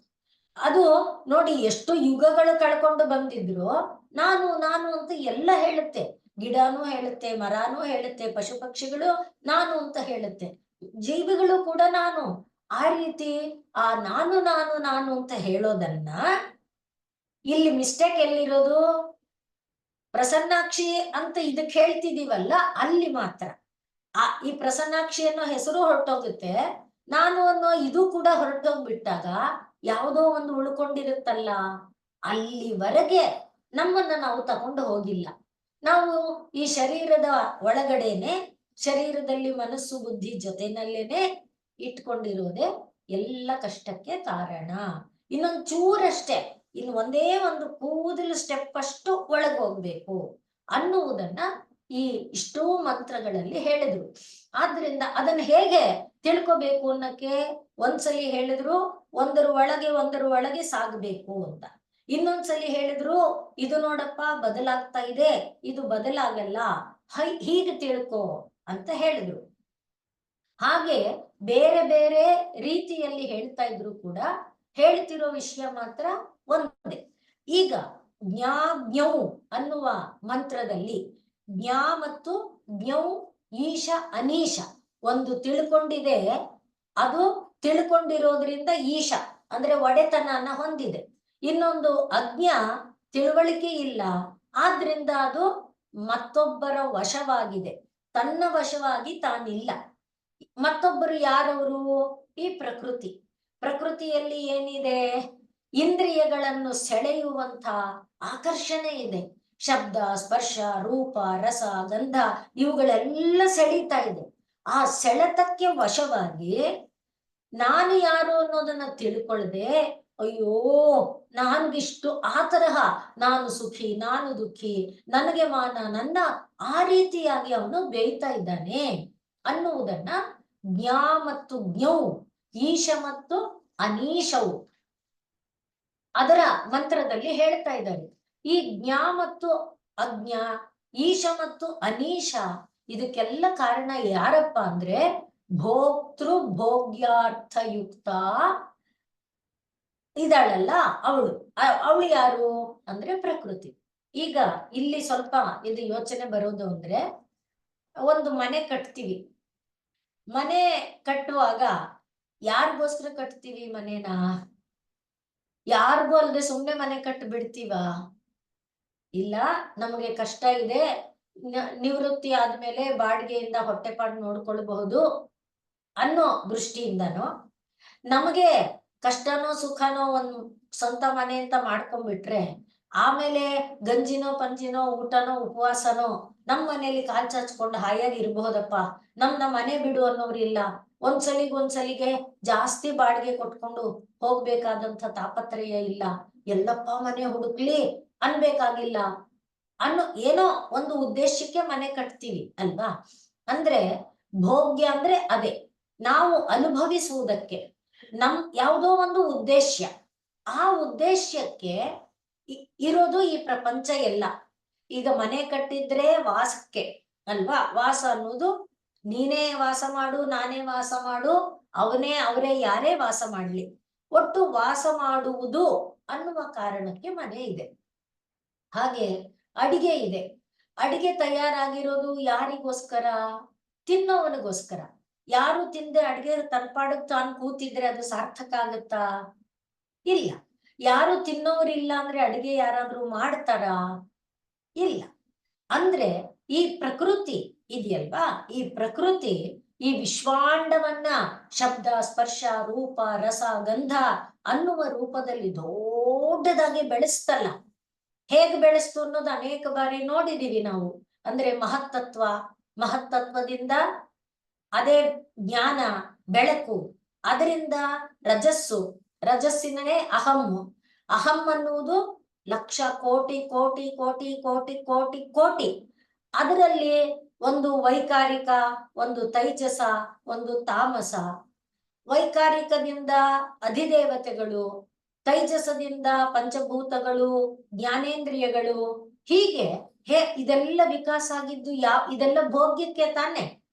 ಭೂತಗಳಿದ್ರೆ ಪಂಚಭೂತಗಳು ಅಂದ್ರೆ ಪೃಥ್ವಿ ಅಪ್ಪು ತೇಜೋ ವಾಯು ಆಕಾಶ, ಅಂದ್ರೆ ಶಬ್ದ ಸ್ಪರ್ಶ ರೂಪ ರಸ ಗಂಧ. ಅದೆಲ್ಲ ಯಾಕಿದೆ? ಆಸ್ವಾದನೆ ಮಾಡಕ್ಕೆ. ಅದು ಭೋಕ್ತೃ ಭೋಗ್ಯ ಯುಕ್ತ. ಹಾಗೆ ಈ ಪ್ರಕೃತಿ ವಿಶ್ವಾಂಡನ ನಿರ್ಮಾಣ ಮಾಡ್ತು. ವಿಶ್ವಾಂಡ ನಿರ್ಮಾಣ ಮಾಡಿದ ಮೇಲೆ ಅದರೊಳಗೆ ಈ ಯಾವುದು ಶಬ್ದ ಸ್ಪರ್ಶ ರೂಪ ರಸಗಂಧಗಳ ಆಕರ್ಷಣೆಗೆ ಒಳಗಾಗಿ ಅದರ ವಶ ಆಗ್ಬಿಟ್ಟಿದ್ದಾನಲ್ಲ, ಆದ್ರಿಂದ ಅವನು ಅನೀಶ. ಅದು ಯಾತಕ್ಕಾಗಿದ್ದಾನೆ? ಅಜ್ಞತೆಯ ಕಾರಣ. ಏನು ಅಜ್ಞತೆ? ನನ್ನ ಸ್ವರೂಪನ ನಾನು ತಿಳ್ಕೊಂಡಿಲ್ಲ. ನಾನೂ ಕೂಡ ಏನು ಪಂಚಭೂತನೇ, ನಾನೂ ಕೂಡ ಶಬ್ದ ಸ್ಪರ್ಶ ರೂಪ ರಸಗಂಧನೇ, ನಾನೂ ಕೂಡ. ಹೇಗೆ ಹೇಳಿ ಇದು ಗೊತ್ತಾಗ್ತಾ ಇದೆ ಅಲ್ವಾ? ನಾನು ಅನ್ನುವ ಈ ಶರೀರ ನಿರ್ಮಾಣ ಆಗಿರೋದು ಪಂಚಭೂತಗಳಿಂದ. ಪಂಚಭೂತಗಳಲ್ಲಿ ಪೃಥ್ವಿ ಎಂಬುದು ಇಲ್ಲಿದೆ, ಮೂಗಿನೊಳಗಿದೆ. ತೇಜ ಎಂಬುದು ಕಣ್ಣೊಳಗಿದೆ. ಆಕಾಶ ಎಂಬುದು ಕಿವಿ ಒಂದೇ ಅಲ್ಲ, ಶರೀರದ ಎಲ್ಲ ಭಾಗಗಳ ಒಳಗಿದೆ. ಹೀಗೆ ಯಾವುದೇ ಗಿಡ ಮರ ಬಳ್ಳಿ ಯಾವುದೇ ತಗೊಳ್ಳಿ, ಎಲ್ಲ ಪಂಚಭೂತಗಳಲ್ಲಿದೆ. ಪಂಚಭೂತದಲ್ಲಿರುವ ಶಬ್ದ ಸ್ಪರ್ಶ ರೂಪ ರಸಗಂಧಕ್ಕೆ ಪಂಚಭೂತನೇ ಹೋರಾಡ್ಬೇಕಾ? ನಂದು ಅನ್ನೋದಕ್ಕೆ ನಾನು ಹೋರಾಡ್ಬೇಕಾ? ನಂದು ನನ್ನ ಹತ್ರನೇ ಇದೆ. ಅಷ್ಟಾದ್ರೂ ನಾನು ಅಂದ್ರೆ ಏನು ಅನ್ನೋದನ್ನ ಅರ್ಥ ಮಾಡ್ಕೊಳ್ಳೋ ಪ್ರಯತ್ನ ಮಾಡಿದ್ರೆ ನಾನೇನಾಗ್ತಿರ್ಲಿಲ್ಲ, ಅದರ ವಶ ಆಗ್ತಾ ಇರ್ಲಿಲ್ಲ. ಯಾವುದರ ವಶ? ಶಬ್ದ ಸ್ಪರ್ಶಗಳ ವಶ ಆಗ್ತಿರ್ಲಿಲ್ಲ. ಅಂದ್ರೆ ಅದನ್ನೇ ಈ ಮಂತ್ರ ಹೇಳ್ತಿರೋದು. ಯಾವುದು? ಪಂಚಭೂತಗಳೇ ಎಲ್ಲ ಆಗಿದೆ. ಪಂಚಭೂತಗಳಿಗೆ ಯಾವುದು ಎಲ್ಲ ಆಗಿದೆ? ಸತ್ವ ರಜಸ್ ತಮಸ್ಸು. ಆದ್ರಿಂದ ನೀವ್ ಯಾವುದನ್ನೇ ಮುಟ್ಟಿ ಈ ಮೂರನ್ನು ಬಿಟ್ಟು ಯಾವುದೂ ಇಲ್ಲ. ಯಾವ ಮೂರನ್ನು ಬಿಟ್ಟು? ಸತ್ವ ರಜಸ್ಸು ತಮಸ್ಸನ್ನ ಹೊರತುಪಡಿಸಿ ಏನೂ ಇಲ್ಲ. ಅದನ್ನೇ ಗೀತಾಚಾರ್ಯ ಹೇಳುವಾಗ ನತದಸ್ತಿ ಪೃಥಿವ್ಯಾಂಬ ದಿವಿ ದೇವೇಶು ವಾ ಪುನಃ ಯದೇತತ್ ತ್ರಿಭಿಹಿ ಗುಣೈಹಿ ಮುಕ್ತಂ. ಈ 3 ಗುಣ ಇಲ್ಲದೆ ಇರೋದು ಯಾವುದೂ ಇಲ್ಲ. ಆದ್ರಿಂದ ಈಗ ನಾವು ಆ 3 ಗುಣನೇ ನಾನು ಅಂತ ತಿಳ್ಕೊಳ್ಳದೆ ಇರೋದ್ರಿಂದ ನಂಗೇನಾಗಿದೆ, 3 ಗುಣಗಳಿಂದ ಉತ್ಪನ್ನ ಆಗಿರುವ ಶಬ್ದ ಸ್ಪರ್ಶ ರೂಪ ರಸ ಗಂಧಗಳು ನನ್ನೊಳಗೆ ಇದ್ರು ಹೊರಗಡೆಯಲ್ಲಿ ನಾನು ಅದನ್ನು ಹುಡ್ಕಕ್ಕೆ ಹೋಗ್ತಾ ಹೊರಗಡೆಯಿಂದ ಅದರ ವಶನಾಗಿ ಮತ್ತೆ ಮತ್ತೆ ನಾನು ಎಳ್ಕೊಂಡು ಬೇರೆ ಬೇರೆ ಬೇರೆ ಬೇರೆ ಬೇರೆ ಬೇರೆ ಶರೀರ ಪಡಿತಾ ಇದ್ದೀನಿ. ಆ ತತ್ವನ ಈ 9ನೇ ಮಂತ್ರ ಹೇಳ್ತಾ ಇದೆ. ಆದ್ರಿಂದ ಒಬ್ಬ ಅನೀಶ ಅಂದ್ರೆ ತಾನು ಪರವಶನಾಗಿದ್ದಾನೆ. ಯಾವುದರ ವಶನಾಗಿದ್ದಾನೆ? ಶಬ್ದ ಸ್ಪರ್ಶ ರೂಪ ರಸಗಂಧಗಳ ಸೆಳೆತಕ್ಕೆ ವಶನಾಗಿದ್ದಾನೆ. ಅದನ್ನೇ ತಾನೇ ವಿವೇಕ ಚೂಡಾಮಣಿಯಲ್ಲಿ ಹೇಳುವಾಗ, ಒಂದು ನಾಲಿಗೆಗೆ ವಶವಾಗಿ ಮೀನು ಹೇಗೆ ತನ್ನ ಬದುಕನ್ನ ತಾನು ಇದು ಮಾಡಿಕೊಳ್ಳುತ್ತೆ, ಒಂದು ಗಾನಕ್ಕೆ ವಶವಾಗಿ ಜಿಂಕೆ ಯಾವ ರೀತಿಯಲ್ಲಿ ತನ್ನ ಬದುಕನ್ನ, ಇದನ್ನೆಲ್ಲ ಹೇಳ್ತಾರಲ್ವಾ. ಒಂದೊಂದೇ ಒಂದು ಶಬ್ದ, ಒಂದು ಸ್ಪರ್ಶ, ಒಂದು ರೂಪ, ಮನುಷ್ಯನಿಗೆ ಎಲ್ಲ ಇದೆ. ಆದ್ರಿಂದ ಅವನೇನಾಗಿದ್ದಾನೆ? ಪರವಶ, ಆ ಪಂಚಭೂತಗಳ ವಶ ಆಗಿದ್ದಾನೆ. ಪಂಚಭೂತಗಳು ಯಾರು ಅಂದ್ರೆ, ಪಂಚಭೂತಗಳು ಈ ಸತ್ವರಜಸ್ತಮಸ್ಸಿಗೆ ಸೇರಿದ್ದು. ಇಷ್ಟನ್ನ ತಿಳ್ಕೊ ಅಂತ ಅಲ್ಲೂ ಹೇಳಿದ್ದು. ಇದನ್ನ ನಾವು ಎಷ್ಟೇ ಸಲಿ ಹೇಳಿದ್ರು, ಭಾಗವತದಲ್ಲೂ ನಾವು ಅನೇಕ ಬಾರಿ ಹೇಳಿಕೊಂಡಿದ್ದೇವೆ. ಅದು ಸುಲಭವಾಗಿ ಮನಸ್ಸಿಗೆ ಬರುವಂಥದ್ದಲ್ಲ. ಯಾಕೆ ಅಂದ್ರೆ ನಮ್ಮಲ್ಲಿ ಫೇಲ್ಯೂರ್ ಇರೋದು ಎಲ್ಲಿ ಅನ್ನೋದು ಹೇಳಿದೆಯಲ್ಲ. ಮನಸ್ಸು ಬುದ್ಧಿಗಳ ಒಳಗೆ ನಿಂತು ಹೋಗ್ತಾ ಇರೋದ್ರಿಂದ ಅದಕ್ಕಿಂತ ಒಂಚೂರು ಒಳಕ್ಕೆ ಹೋಗುವ ಪ್ರಯತ್ನ ಮಾಡೋದೇ ತುಂಬಾ ಕಷ್ಟದ. ಚೂರೇ ಒಂದು ಕೂದಲೆಳೆ ಅಷ್ಟೇ ಇರೋದು, ಆದರೆ ಅಷ್ಟನ್ನ ಮಾಡೋದಕ್ಕೆ ತುಂಬಾ ಕಷ್ಟ ಇದೆ. ಅದಕ್ಕೋಸ್ಕರನೇ ಇಷ್ಟು ಶಾಸ್ತ್ರಗಳು, ಇಷ್ಟು ಗುರುಗಳು, ಇಷ್ಟು ಉಪನಿಷತ್ತುಗಳು, ಇಷ್ಟು ವೇದಗಳೆಲ್ಲ ಬಂದಿರೋದು ಆ ಹಿನ್ನೆಲೆಯಲ್ಲೇ. ಆದ್ರಿಂದ ನಮ್ಗೆ ಈಗ ಅಕಸ್ಮಾತ್ ಅಯ್ಯೋ ನಂಗೆ ಗೊತ್ತಾಗ್ತಾ ಇಲ್ಲ, ಇದು ಕಷ್ಟ ಇದೆ ಅಂತ ಅಕಸ್ಮಾತ್ ಅನ್ಸಿದ್ರುವೆ ಕಿವಿ ಮೇಲೆ ಬೀಳ್ತಾ ಬೀಳ್ತಾ ಬೀಳ್ತಾ ಬೀಳ್ತಾ ಅದು ಅರ್ಥ ಆಗತ್ತೆ. ಅದನ್ನೇ ನಾನು ಮೊದಲೇ ಹೇಳ್ಕೊಂಡಂತೆ ಭಾಗವತದಲ್ಲಿ ನಾವು ಕಥಾರೂಪದಲ್ಲಿ ನೋಡಿದ್ವಿ, ವಿಷ್ಣು ಸಹಸ್ರನಾಮದಲ್ಲಿ ತತ್ವ ರೂಪದಲ್ಲಿ ನೋಡಿದ್ವಿ, ಇಲ್ಲಿ ಮಂತ್ರ ರೂಪದಲ್ಲಿ ನೋಡ್ತಾ ಇದ್ದೀವಿ ಅಷ್ಟೇ. ವಿಷಯ ಸೇಮ್, ಎಲ್ಲಾ ಕಡೆನೂ ಇರೋದು ಒಂದೇ. ಆ ಒಂದೇ ಏನಾಗಿದೆ, ಇಷ್ಟೆಲ್ಲ ಆಗಿದೆ. ಅದ್ ಹೇಗ್ ಸಾಧ್ಯ ಅಂದ್ರೆ, ಬೀಜನ ಮರನ ನೋಡ್ಬಿಟ್ರೆ ಗೊತ್ತಾಗ್ಬಿಡುತ್ತೆ. ಇದ್ದಿದ್ ಬೀಜ ಒಂದೇ ಬೀಜ ಎಷ್ಟು ದೊಡ್ಡ ಮರ ಆಯ್ತು. ಆ ದೊಡ್ಡ ಮರದಲ್ಲಿ ಎಷ್ಟು ಕೋಟಿ ಸಂಖ್ಯೆ ಎಲೆ ಇದೆ. ಒಂದೊಂದು ಎಲೆ ಒಂದೊಂದು ರೀತಿ ಇದೆ. ಒಂದೊಂದು ಎಲೆಗೆ ಒಂದೊಂದು ಬಣ್ಣ, ಒಂದು ತಿಳಿ ಹಸಿರಿದೆ, ಒಂದು ಕೆಂಚು ಬಣ್ಣ ಇದೆ, ಒಂದು ಕೆಂಚು ಹಸಿರು ಮಿಶ್ರ ಬಣ್ಣ ಇದೆ. ಒಂದ್ ಮರನ ಕಣ್ಮುಂದೆ ತಗೊಂಡ್ರೆ ಅಲ್ವಾ, ಹಾಗೆ ಇರೋದು ಒಂದೇ, ಅದಿಷ್ಟೆಲ್ಲ ಆಗಿದೆ ಅನ್ನೋದನ್ನ ತಿಳ್ಕೊಪ್ಪ ಅನ್ನುವುದನ್ನೇ ಈ 3 ಮಂತ್ರಗಳು ಹೇಳಿದ್ದು. ಅದನ್ನ ತಿಳ್ಕೊಳ್ಳೋದು ಹೇಗೆ ಅನ್ನುವಾಗ, ಒಂದರಲ್ಲಿ ಹೇಳಿದ್ದು ಆ 2ರ ಅಂತರವನ್ನ ತಿಳ್ಕೊ ಅಂತ, ಇನ್ನೊಂದರಲ್ಲಿ ಹೇಳಿದ್ದು ಒಳಗೆ ಸಾಗು ಅಂತ. ಈ ಮಂತ್ರದಲ್ಲಿ ಹೇಳ್ತಿರೋದೇನು, ಭೋಕ್ತೃ ಭೋಗ್ಯ ಅಂತ ಬೇರೆ ಬೇರೆ ಪದಾರ್ಥ ಇಲ್ಲ. ಪ್ರಕೃತಿ ಈ ಅಡಿಗೆ ತಯಾರು ಮಾಡಿದೆ. ಯಾವ ಅಡಿಗೆ? ಪ್ರಪಂಚ ಎನ್ನುವ ಅಡಿಗೆ ತಯಾರು ಮಾಡಿದೆ. ನಮ್ಮನ್ನ ಆಕರ್ಷಿಸುವಂತಹ ಬಣ್ಣ ಬಣ್ಣದ ವಸ್ತುಗಳನ್ನ ಇಟ್ಟಿದೆ, ರುಚಿ ರುಚಿಯಾದ ಆಹಾರಗಳನ್ನ ಇಟ್ಟಿದೆ, ಬೇಕಾದ ಇಂಪಾದ ಗಾನಗಳನ್ನ ಕೊಟ್ಟಿದೆ. ಈ ತರಹದ್ದು ಅನೇಕ ಪ್ರಕೃತಿ ಇಟ್ಟಿರೋದ್ರಿಂದ ಅದು ಭೋಗ್ಯ, ಅದನ್ನ ಅನುಭವಿಸೋದು ಇದು. ಈ 2ರ ಕಾರಣ ಏನಾಗಿದ್ದೀವಿ ನಾವು, ಈ ಪ್ರಪಂಚದಲ್ಲಿ ಸಿಕ್ಕಾಕೊಂಡು ಮತ್ತೆ ಮತ್ತೆ ಮತ್ತೆ ಬರ್ತಾ ಇದ್ದೀವಿ. ನೋಡು, ಗಮನ ಇಡು, ಭೋಕ್ತೃ ಭೋಗ್ಯ ಅನ್ನೋದು 2 ಪದಾರ್ಥನ. ಅದನ್ನೇ ಶ್ರೀರಾಮಕೃಷ್ಣರು ಸಿಂಪಲ್ ಆಗಿ ಏನ್ ಹೇಳಿದ್ರು, ಈಗ ಗೋಡೆ ಇದೆಯಪ್ಪ, ಗೋಡೆನ ಕಟ್ಟಿರೋದು ಇಟ್ಟಿಗೆ, ಗಾರೆ, ಸಿಮೆಂಟು, ಮರಳು ಇವುಗಳಿಂದಾನೆ. ಆ ಕಡೆ ಆಚೆ ಹೋಗಿ ಮೆಟ್ಟಲಿ ಹತ್ತುತ್ತೀವಿ ಅಂದ್ರೆ ಅಲ್ಲೂ ಕೂಡ ತಿರ್ಗಾ ಇಟ್ಟಿಗೆ, ಗಾರೆ, ಮಣ್ಣು ಇದೇನೆ, ಕಬ್ಬಿಣ ಇದ್ರೆ ಒಂದು. ಮತ್ತೆ ಮೇಲಕ್ಕೆ ಹೋದ್ರೆ, ಚಾವಣಿಗೆ ಹೋದ್ರೆ, ಬಿಸಿಲು ಮಚ್ಚಿಗೆ ಹೋದ್ರೆ ಅಲ್ಲೇನಿದೆ, ಅದು ನಿರ್ಮಾಣ ಆಗಿರೋದು ಈ ಕಬ್ಬಿಣ, ಗಾರೆ, ಇಟ್ಟಿಗೆ, ಮಣ್ಣು ಇಷ್ಟೇಯಿಂದ ತಾನೆ. ಅಂದ್ರೆ ಈ ರೀತಿ ನೋಡೋದಕ್ಕೆ ಬೇರೆ ಬೇರೆ ಇದೆ. ಆದ್ರೆ ಇದನ್ನ ಗೋಡೆ ಅಂತೀವಿ, ಅದನ್ನ ಮೇಲ್ಚಾವಣಿ ಅಂತೀವಿ, ಇದನ್ನ ಮೆಟ್ಲು ಅಂತೀವಿ, ಹಂತ ಅಂತೀವಿ ಅಲ್ವಾ. ಅದೇ ರೀತಿಯಲ್ಲಿ ಈ ಪ್ರಪಂಚ ಎಲ್ಲ ಭೋಕ್ತೃ ಭೋಗ್ಯ ಅಂತ ಎರಡಲ್ಲ. ಯಾಕೆ? ಭೋಗ್ಯ ಆಗಿದ್ ಯಾವುದ್ರಿಂದ? ಸತ್ವರಜಸ್ ತಮಸ್ಸಿನಿಂದ. ಅದು ಪಂಚ ಅಂದ್ರೆ ಶಬ್ದ ಇದು ಪೃಥ್ವಿ ಅಪ್ಪು ತೇಜೋ ವಾಯು ಅಂತ, ಅದರಿಂದ ಶಬ್ದ ಸ್ಪರ್ಶ ರೂಪ ರಸಗಂಧ ಅಂತ. ಅದಾದಾಗ ಅದನ್ನ ಅನುಭವಿಸುವವನು ನಾನು ಅಂತ ಅನ್ಕೊಂಡಿದ್ದೇವಲ್ವಾ, ಅದನ್ನ ತಿಳ್ಕೊಬೇಡ. ಯಾಕೆ ಅಂದ್ರೆ ಭೋಕ್ತಾ ಅನ್ನುವ ನೀನೋದಿಯಲ್ಲ, ನೀನೆಲ್ಲಿಂದ ತಯಾರಾಗಿದೆಯೇ? ಸತ್ವರಜಸ್ ತಮಸ್ಸಿಂದನೆ. ಭೋಗ್ಯ ಅಂತ ಅಲ್ಲಿದೆಯಲ್ಲ, ಯಾವುದು? ನೋಡುವ ರೂಪಗಳು, ಆಕಾರಗಳು, ಕೇಳುವ ಶಬ್ದಗಳು, ತಿನ್ನುವ ರುಚಿಗಳು, ಅದೆಲ್ಲ ಇದೆಯಲ್ಲ, ಅದು ಸತ್ವರಜಸ್ ತಮಸ್ಸೆ.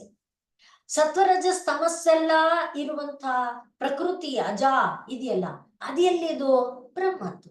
ಆದ್ದರಿಂದ ಇದು ಮೂರನ್ನು ಕೂಡ ಬ್ರಹ್ಮ ಅಂತ ತಿಳ್ಕೊಪ್ಪ ಅನ್ನುವ ರೀತಿಯನ್ನ 9ನೇ ಮಂತ್ರದಲ್ಲಿ ಹೇಳಿದ್ರು. ಈಗ ಒಂಚೂರು ಹಗುರ ಅಂತ ಅನ್ನಿಸ್ತಾ? ಈಗ ನಾವು 10ನೇ ಮಂತ್ರಕ್ಕೆ ಬಂದ್ರೆ ಇಲ್ಲಿ ಕೂಡ ಸೇಮ್ ಪಾಯಿಂಟ್, ಸೇಮೆ. ಏನ್ ಹೇಳ್ತಿದ್ದಾರೆ? ಕ್ಷರ ಮತ್ತು ಅಕ್ಷರ ಎರಡಿದೆ. ಕ್ಷರ ಅನ್ನುವುದು ಪ್ರಧಾನ, ಅಂದ್ರೆ ಅದನ್ನ ಪ್ರಕೃತಿ ಅಂತ ಕರೀತಾರೆ. ಇಷ್ಟೊತ್ತು ಹೇಳಿದ್ದೆ, ಪ್ರಕೃತಿ ಅಂದ್ರು ಒಂದೇ, ಪ್ರಧಾನ ಅಂದ್ರು ಒಂದೇ. ಪ್ರಧಾನ. ಇನ್ನು ಅಕ್ಷರ ಅನ್ನೋದು ಈ ಪ್ರಧಾನ ಪ್ರಕೃತಿ ಇದೆಯಲ್ಲ, ಪ್ರಕೃತಿ ಯಾವ ರೀತಿ? ಸತ್ವರಜಸ್ ತಮಸ್ಸಿನಿಂದ ಆಗಿಲ್ಲ. ಸತ್ವರಜಸ್ ತಮಸ್ಸೇ ಪ್ರಕೃತಿ. ಆದ್ರಿಂದ ಇಂದ ಆಗಿದೆ ಅಂದ್ರೆ ಇದೇ ಬೇರೆ ಅದೇ ಬೇರೆ ಆಗುತ್ತೆ. ಪ್ರಕೃತಿ ಬೇರೆ ಅಲ್ಲ. ಪ್ರಕೃತಿ ಅಂದ್ರೆ ಸತ್ವರಜಸ್ ತಮಸ್. ಆ ಸತ್ವರಜಸ್ ತಮಸ್ಸಿಂದನೇ ಈ ಚಲನೆ. ಅದಕ್ಕೆ ನದಿ ಉದಾಹರಣೆ ಕೊಟ್ಟು ಏನು 5 ಸುಳಿಗಳು, 5 ಅಲೆಗಳು, ಈ ತರದ್ದೆಲ್ಲ ಹೇಳಿದ್ದು. ಆದ್ರಿಂದ ಹೀಗೆ ಬದಲಾಗುತ್ತಾ ಇರುವ ಪ್ರಧಾನ ಒಂದಿದೆ, ಅದರ ಒಳಗೆ ಬದಲಾಗದೆ ಇರುವಂಥದ್ದು ಒಂದಿದೆ.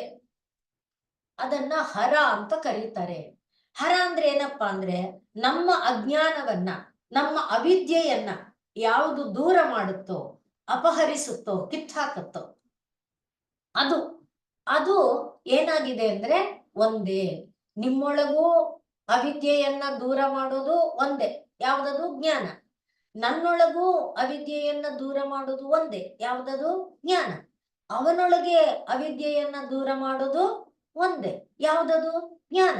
ಯಾರಿಗಾದ್ರೂ ಅವಿದ್ಯೆ ದೂರ ಮಾಡೋದು ಯಾವುದು? ಜ್ಞಾನ. ಜ್ಞಾನ ಎಷ್ಟು? ಒಂದೇ. ಆದ್ರಿಂದ ಅದು ಒಂದು ಅಕ್ಷರ. ಮತ್ತೆ ಜ್ಞಾನ ಅನ್ನೋದು ಬದಲಾಗ್ತಾ ಹೋಗಲ್ಲ, ಯಾವಾಗ್ಲೂ ಒಂದೇ. ಜ್ಞಾನ ಅಂದ್ರೆ ಈಗ ಇದು ಮಾವಿನ ಮರ, ಇದನ್ನ ಬೇರೆ ಬಂದು ಎಲ್ಲರೂ ಇದು ಹಲಸಿನ ಮರ ಅಂತಾನ? ಇನ್ನೊಬ್ಬ ಬಂದು ಇಲ್ಲ ಇಲ್ಲ ಇದು ಟೀಕು ತೆಗೆದ ಮರ ಅಂತಾನ? ಇಲ್ಲ. ಯಾರು ಬಂದು ನೋಡಿದ್ರು ಅದನ್ನೇನಂತಾನೆ? ಮಾವಿನ ಮರ ಅಂತಾನೆ ಹೇಳ್ತಾನೆ. ಹೆಸರು ಬೇರೆ ಹೇಳ್ಬೋದು ಅಲ್ವಾ? ಹಾಗೆ ಜ್ಞಾನ ಅನ್ನುವುದು ಒಂದೇ. ನೋಡುವವನ ನೋಟದಲ್ಲಿ, ಭಾಷೆಯಲ್ಲಿ, ನೋಡುವವನಲ್ಲಿ ಭೇದ ಇರ್ಬೋದು, ಆದ್ರೆ ಅರ್ಥ ಆಗ್ತಿದೆ ಅಲ್ವಾ? ಅದೇ ರೀತಿ. ಆದ್ರಿಂದ ಅದು ಅಕ್ಷರ. ಸರಿಯಾದ ಜ್ಞಾನ ಆದಾಗ ಅದು ಅಕ್ಷರ. ಈಗ ಈ ಕ್ಷರ ಅಕ್ಷರ ಇದೆಯಲ್ವಾ, ಇದು ಈ ಕ್ಷರ ಮತ್ತು ಅಕ್ಷರಗಳ ಮೇಲೆ ಒಡೆತನ ಹೊಂದಿದವನು ಒಬ್ಬ ಇದ್ದಾನೆ. 15ನೇ ಅಧ್ಯಾಯದಲ್ಲಿ ಗೀತಾಚಾರ್ಯ ಹೇಳ್ತಾನಲ್ಲ, ಇದು ಕ್ಷರ ಅಕ್ಷರ ಅಂತ ಎರಡಿದೆ. ಈ ಕ್ಷರ ಅಕ್ಷರಗಳಿಗಿಂತ ಉತ್ತಮ ಪುರುಷಸ್ತು ಅನ್ಯ ಪರಮಾತ್ಮ ಇತಿ ಉದಾಹೃತಃ ಅಂತಿದೆಯಲ್ಲ, ಅದೇ ಇದನ್ನ ಇಲ್ಲಿ ಹೇಳ್ತಾ ಇದ್ದಾರೆ. ಆದ್ರಿಂದ ಇದು ಅಲ್ಲಿಗೆ ಈ ಮೊದಲ 2 ಪಾದ ಇದೆಯಲ್ಲ, ಅಲ್ಲಿ ಹೇಳಿದ್ದೇನು? ಕ್ಷರವಾದದ್ದು ಪ್ರಕೃತಿ. ಅಂದ್ರೆ ಪ್ರಕೃತಿ ನಿರಂತರವಾಗಿ ಬದಲಾವಣೆ ಆಗುತ್ತಾ ಇರುತ್ತೆ. ಬದಲಾವಣೆಯನ್ನ ಹೊಂದುತ್ತಾ ಬಣ್ಣ, ರುಚಿ, ಆಕಾರ, ಆಕರ್ಷಣೆ, ರೂಪ, ರಸ ಎಲ್ಲ ಬದಲಾಗುತ್ತಾ ಇರುತ್ತೆ. ಅದರ ಸೆಳೆತಕ್ಕೆ ಇದನ್ನ ಎಳ್ಕೊಳ್ತಾ ಇರುತ್ತೆ. ಆದರೆ ಹಾಗೆ ಏನೇ ಬದಲಾಗುತ್ತಾ ಇದ್ರು, ಇದು ಮಾವಿನ ಮರ, ಇದು ಬೇವಿನ ಮರ, ಇದು ಹಲಸಿನ ಮರ, ಇದು ತೇಗದ ಮರ, ಅದು ಯಾವ ದೇಶದಲ್ಲಿದ್ರು ಭಾಷೆ ಬೇರೆಯಾಗಿದ್ರು ಕೂಡ ವಸ್ತು ಒಂದೇ. ಆ ಎರಡರ ಮೇಲೆ ಯಾರು ಒಡೆತನ ಹೊಂದಿದನೋ ಅವನು ದೇವ. ಇದನ್ನ ಮೊದಲ 2 ಪಾದ ಹೇಳಿತು. 3ನೇ ಪಾದ ಇದನ್ನ ನಾವು ತಿಳ್ಕೊಳ್ಳೋದು ಹೇಗೆ ಅನ್ನುವುದಕ್ಕೆ 3 ಮಾರ್ಗವನ್ನ ಹೇಳ್ತಾ ಇದೆ. ಒಂದು ಅಭಿಧ್ಯಾನಾತ್, ಧ್ಯಾನ ಮಾಡುವ ಮಾರ್ಗ. ಇನ್ನೊಂದು ಯೋಗ, ಆ ವಸ್ತುವಿನ ಜೊತೆಯಲ್ಲಿ ನಮ್ಮನ್ನು ಸೇರಿಸ್ಕೊಳ್ಳೋದು, ಯೋಜನಾತ್. ಇನ್ನೊಂದು ತತ್ವಭಾವಾತ್, ತತ್ವವನ್ನ ತಿಳ್ಕೊಳ್ಳೋದು. ಈ 3 ಮಾರ್ಗನ 3 ಮಾರ್ಗದಲ್ಲಿ ಯಾವ್ದಾದ್ರು ನಮ್ಗೆ ಯಾವ್ದು ಈಸಿ ಅದು, ಅದನ್ನ ಅನುಸರಿಸಿದರೆ ನಮ್ಗೇನ್ ಗೊತ್ತಾಗುತ್ತೆ? ನಿಜವಾದ ವಿಷಯ ಗೊತ್ತಾಗುತ್ತೆ. ನಿಜವಾದ ವಿಷಯ ಗೊತ್ತಾದ್ರೆ ಮತ್ತೆ ನೀನು ಪ್ರಪಂಚಕ್ಕೆ ಬರಲ್ಲ. ಈಗ 10ನೇ ಮಂತ್ರನು 7, 8, 9 ಏನ್ ಹೇಳ್ಕೊಂಡ್ಬಂತೋ ಅದನ್ನೇ ಹೇಳ್ತು. ಆದ್ರೆ 7, 8, 9ರಲ್ಲಿ ಒಂದು ಕಡೆಯಲ್ಲಿ ಭೇದವನ್ನ ನೋಡು, ಒಂದು ಕಡೆಯಲ್ಲಿ ಒಳಗೆ ಹೋಗ್ತಾ ನೋಡು, ಇನ್ನೊಂದು ಕಡೆಯಲ್ಲಿ ಏನ್ ಹೇಳ್ತು? ಈ ಭೋಕ್ತೃಭೋಗ್ಯ ಎನ್ನುವುದು ಎಲ್ಲವೂ ಕೂಡ ಒಂದೇ ಎನ್ನುವುದನ್ನ ನೋಡು. ಯಾಕೆಂದ್ರೆ ಇದು ಸತ್ವರಜಸ್ ತಮಸ್ಸೆ, ಅದು ಸತ್ವರಜಸ್ ತಮಸ್ಸೆ, ಇದು ಸತ್ವರಜಸ್ ತಮಸ್ಸೆ, ಅದು ಎಲ್ಲಾ ಸತ್ವರಜಸ್ ತಮಸ್ಸೆ, ಸತ್ವರಜಸ್ ತಮಸ್ಸು ಬ್ರಹ್ಮ. ಆ ರೀತಿಯಾಗಿ ನೋಡು ಅಂತ ಹೇಳ್ತು. ಈಗ ಇಲ್ಲೇನು ಹೇಳ್ತಾ ಇದೆ ಈ 10ನೇ ಮಂತ್ರದಲ್ಲಿ ಅಂದ್ರೆ, ಅದನ್ನ ನೋಡು ನೋಡು ನೋಡು ಅಂತ 7, 8, 9ರಲ್ಲಿ ಹೇಳ್ತಲ್ಲ. ಹೇಗಪ್ಪ ನೋಡೋದು ಅಂದ್ರೆ, ಧ್ಯಾನ ಮಾರ್ಗ ಅನುಸರಿಸೋದಾದ್ರೆ ಧ್ಯಾನ ಮಾಡು. ಹೇಗ್ ಧ್ಯಾನ ಮಾಡೋದು? ಈಗ ಉದಾಹರಣೆ ಇಟ್ಕೊಂಡ್ರೆ ಮಾವಿನ ಮರನೇ ಇಟ್ಕೊಳ್ಳೋಣ. ಮಾವಿನ, ಯಾಕೆಂದ್ರೆ ಇದು ನೋಡಿರ್ತೀವಲ್ವಾ, ಅಂದ್ರೆ ಸ್ವಲ್ಪ ಏನು ಹೆಚ್ಚು ನೋಡುವಂತ ಮಾವು ಬೇವು ಈ ಮರಗಳನ್ನ ನೋಡ್ತಿರ್ತೀವಿ ಎಲ್ಲ. ತೇಗ ಇತ್ಯಾದಿ ಎಲ್ಲ ಆದ್ರೆ ಕಾಡೊಳಗೆ, ದೇವದಾರು ಇವೆಲ್ಲ ಕಾಡೊಳಗೆ ನೋಡುವಂಥದ್ದು ಇರ್ಬಹುದು. ಇಲ್ಲ ಆಲ, ಅರಳಿ ಇವೆಲ್ಲ ನಾವು ನೋಡುವಂಥದ್ದು. ಆ ಮರಗಳಲ್ಲಿ ಒಂದು ಮರವನ್ನ ಕಣ್ಮುಂದೆ ಇಟ್ಕೊಂಡ್ರೆ, ಇದು ಈ ಮರ, ಇದನ್ನ ಯಾರು ಬಂದು ಹೇಳಿದ್ರು ಕೂಡ ಆಲದ ಮರ ಅಂತಾನೆ ಹೇಳ್ತಾರೆ. ಈ ಆಲದ ಮರಕ್ಕೆ ಯಾವ ತರ ಸ್ವರೂಪ ಇದೆ, ಅದರ ಎಲೆಗಳು ಹೇಗಿದೆ, ಇದನ್ನೆಲ್ಲ ಧ್ಯಾನ ಮಾಡ್ತಾ ನೀನು ಧ್ಯಾನ ಮಾಡ್ತಾನೇ ಇದ್ರೆ ಎಲೆಗಳಿಗೆ ಅಂಟಿದ ಕಡ್ಡಿ ಅಂಟಿದ ದೊಡ್ಡ ಕಡ್ಡಿಯ, ದೊಡ್ಡ ಕಡ್ಡಿ ಅಂಟಿದ ಸಣ್ಣ ಕೊಂಬೆಯ, ಸಣ್ಣ ಕೊಂಬೆ ಅಂಟಿದ ದೊಡ್ಡ ಕೊಂಬೆಯ, ದೊಡ್ಡ ಕೊಂಬೆ ಅಂಟಿದ ಮರದ ಬುಡ ಅಂಟಿದ ದೊಡ್ಡ ಮರ ಅಂದ್ರೆ ಕೆಳ ಬೊಡ್ಡೆಯ, ಅದರ ಕೆಳಗಡೆ ಇರುವ ಬೇರಿನ, ಇದೆಲ್ಲ ಚಿತ್ರ ಒಳ್ಳೊಳಗೆ ಸಾಕ್ತಾ ಹೋಗುತ್ತೆ. ಹಾಗೆ ಒಂದನ್ನ ಇಟ್ಕೋ ಕಣ್ಮುಂದೆ, ಯಾವ್ದಾದ್ರೂ ತಗೋ, ಯಾವುದು ನಿನಗೆ ಇಷ್ಟನೋ ಆ ಒಂದನ್ನ ಇಟ್ಕೊಂಡು ನೀನು ನೋಡ್ತಾ ನೋಡ್ತಾ ನೋಡ್ತಾ ನೋಡ್ತಾ ನೋಡ್ತಾ ಕೊಟ್ಟ ಕೊನೆಯಲ್ಲಿ ಉಳಿಯುತ್ತಲ್ಲಪ್ಪ, ಆ ಉಳಿಯೋದನ್ನ ನೀನ್ ತಿಳ್ಕೊಂಡ್ರೆ ಅದು ನಿನಗೆ ಮತ್ತೆ ಜನ್ಮ ಕೊಡದೆ ಇರುವಂತೆ ಮಾಡುತ್ತೆ ಅನ್ನುವುದನ್ನ 3 ಮತ್ತು 4ನೇ ಪಾದದಲ್ಲಿ ಹೇಳ್ತಾ ಇದ್ದಾರೆ. ಮಂತ್ರವನ್ನ ನಾನು ಮತ್ತೆ ವಿವರಿಸಿ ಹೇಳ್ತೀನಿ. ಈಗ ಮನಸ್ಸಿಗೆ ನಿಮ್ಗೆ ಸ್ವಲ್ಪ ಸ್ಪಷ್ಟ ಆಗಲಿ ಅನ್ನೋದಕ್ಕೋಸ್ಕರ ಈ ರೀತಿಯಲ್ಲಿ ಹೇಳಿದ್ರೆ ಚಿತ್ರ ಬರ್ತಾನೋ ಅನ್ನುವ ಪ್ರಯತ್ನಕ್ಕೆ ಇದನ್ನ ಹೇಳ್ತಾ ಇದ್ದೀನಿ. ಆದ್ರಿಂದ ಧ್ಯಾನ ಮಾರ್ಗ ಇಲ್ಲ ಅಂದ್ರೆ, ಇದರಲ್ಲಿ ಹೇಳಿದ್ರಲ್ಲ ಏನು, ಪ್ರಕೃತಿನೇ ಅಂತ. ನೀನು ಪ್ರಕೃತಿ, ನಾನು ಪ್ರಕೃತಿ, ಅದು ಪ್ರಕೃತಿ, ಇದು ಪ್ರಕೃತಿ, ಅದು ಪ್ರಕೃತಿ, ಇದು ಪ್ರಕೃತಿ, ಅವನು ಇವನು ಎಲ್ಲ ಪ್ರಕೃತಿ. ಪ್ರಕೃತಿ ಏನು? ಸತ್ವರಜಸ್ ತಮಸ್ಸು. ಆದ್ರಿಂದ ಈಗ ನೀನು ಎಲ್ಲದರ ಜೊತೆಯಲ್ಲಿ ಸೇರಿಸ್ಕೊಳ್ತಾ ಹೋಗು. ಎಲ್ಲೆಲ್ಲಿ ಸತ್ವ ಇದೆ, ಈಗ ನಾವು ಮ್ಯಾಥಮೆಟಿಕ್ಸ್ ಅಲ್ಲಿ ಗ್ರೂಪ್ ಅಂತ ಮಾಡ್ತೀವಲ್ಲ, ಲೆಕ್ಕ ಮಾಡುವಾಗ ಏನೆಲ್ಲ ಒಂದು ಕಡೆಗೆ, ಬಿನೆಲ್ಲ ಒಂದು ಕಡೆಗೆ, ಸಿನೆಲ್ಲ ಹೀಗೆ ಹಾಕ್ತಾ ಬಂದ್ರೆ ಕೊನೆ ಇದನ್ನ ಈ ಬ್ರಾಕೆಟ್ ಇತ್ಯಾದಿ ಮಾಡ್ತಾ ಬರುವಾಗ ಹೇಗೆ ಒಂದು ಉಳಿಕೊಳ್ಳೋ ಹಂಗಾಗತ್ತೆ ನೋಡಿ. ಹಾಗೆ ಎಲ್ಲ ಪ್ರಕೃತಿಯನ್ನೆಲ್ಲ ವಿಭಾಗ ಮಾಡ್ತಾ ಬಾ. ಏನೇನ್ ನೋಡ್ತೀಯ ಅದನ್ನೆಲ್ಲ ಪ್ರಕೃತಿ ಅಂತ ನೋಡ್ದೆ. ಗಿಡ ನೋಡ್ದೆ, ಮರ ನೋಡ್ದೆ, ಬಳ್ಳಿ ನೋಡ್ದೆ, ಮಣ್ಣು ನೋಡ್ದೆ, ಕಲ್ಲು ನೋಡ್ದೆ, ಅನ್ನ ನೋಡ್ದೆ, ಸಾರು ನೋಡ್ದೆ, ಏನೇನ್ ನೋಡ್ದೆ ಅದನ್ನ ನೀನು ವಿಭಜಿಸ್ತಾ, ಅದನ್ನ ಯಾವುದರ ಜೊತೆ ಯೋಜಿಸ್ತಾ ಹೋಗು? ಸತ್ವದ ಜೊತೆ, ರಜಸ್ಸಿನ ಜೊತೆ, ತಮಸ್ಸಿನ ಜೊತೆ ಜೋಡಿಸ್ತಾ ಹೋಗು. ನೋಡಿ, ಅದಕ್ಕೆ ಗೀತಾಚಾರ್ಯ 15, 16, 14 ಮತ್ತೆ 17 ಈ ಸರ್ಗಗಳಲ್ಲೆಲ್ಲ ಈ 3ರ ಇದನ್ನ ತುಂಬಾ ಹೇಳ್ತಾನೆ. ಸತ್ವರಜಸ್ ತಮಸ್ಸುಗಳ ಸಂಬಂಧ, ಹೇಗೆ ತಿನ್ನುವ ಆಹಾರದಲ್ಲಿ, ಬುದ್ಧಿಯಲ್ಲಿ, ನೋಡುವ ನೋಟದಲ್ಲಿ, ಮಾಡುವ ಯಜ್ಞದಲ್ಲಿ, ಎಲ್ಲದರ ಜೊತೆಯಲ್ಲಿ ಹೇಗೆ ಅದು ಬೆಸ್ಕೊಂಡಿದೆ ಅನ್ನೋದನ್ನ ಅವನು ತೋರಿಸ್ತಾನೆ. ಅದೇ ಯೋಗ. ಅದನ್ನ ನೀನ್ ತಿಳ್ಕೊಳ್ತಾ ಬಂದ್ರೆ ಆದ್ರಿಂದ ಸಾತ್ವಿಕ ಬುದ್ಧಿ, ರಾಜಸ ಬುದ್ಧಿ, ತಾಮಸ ಬುದ್ಧಿ, ಸಾತ್ವಿಕ ಆಹಾರ, ರಾಜಸ ಆಹಾರ, ತಾಮಸ ಆಹಾರ, ಸಾತ್ವಿಕ ನೋಟ, ರಾಜಸ ನೋಟ, ತಾಮಸ ನೋಟ, ಸಾತ್ವಿಕ ಸುಖ, ರಾಜಸ ಸುಖ, ತಾಮಸ ಸುಖ, ಹೀಗೆ ಎಲ್ಲವನ್ನ ನೀನು ನೋಡ್ತಾ ನೋಡ್ತಾ ಸತ್ವರಜಸ್ ತಮಸ್ಸಿನ ಜೊತೆಯಲ್ಲಿ ಯೋಗವನ್ನ ಮಾಡ್ತಾ ಮಾಡ್ತಾ ಮಾಡ್ತಾ ಕೊನೆಯಲ್ಲಿ ಉಳಿದಿದ್ದೇನೋ ಸತ್ವರಜಸ್ ತಮಸ್ಸಷ್ಟೇ. ಸತ್ವರಜಸ್ ತಮಸ್ ಯಾವುದು?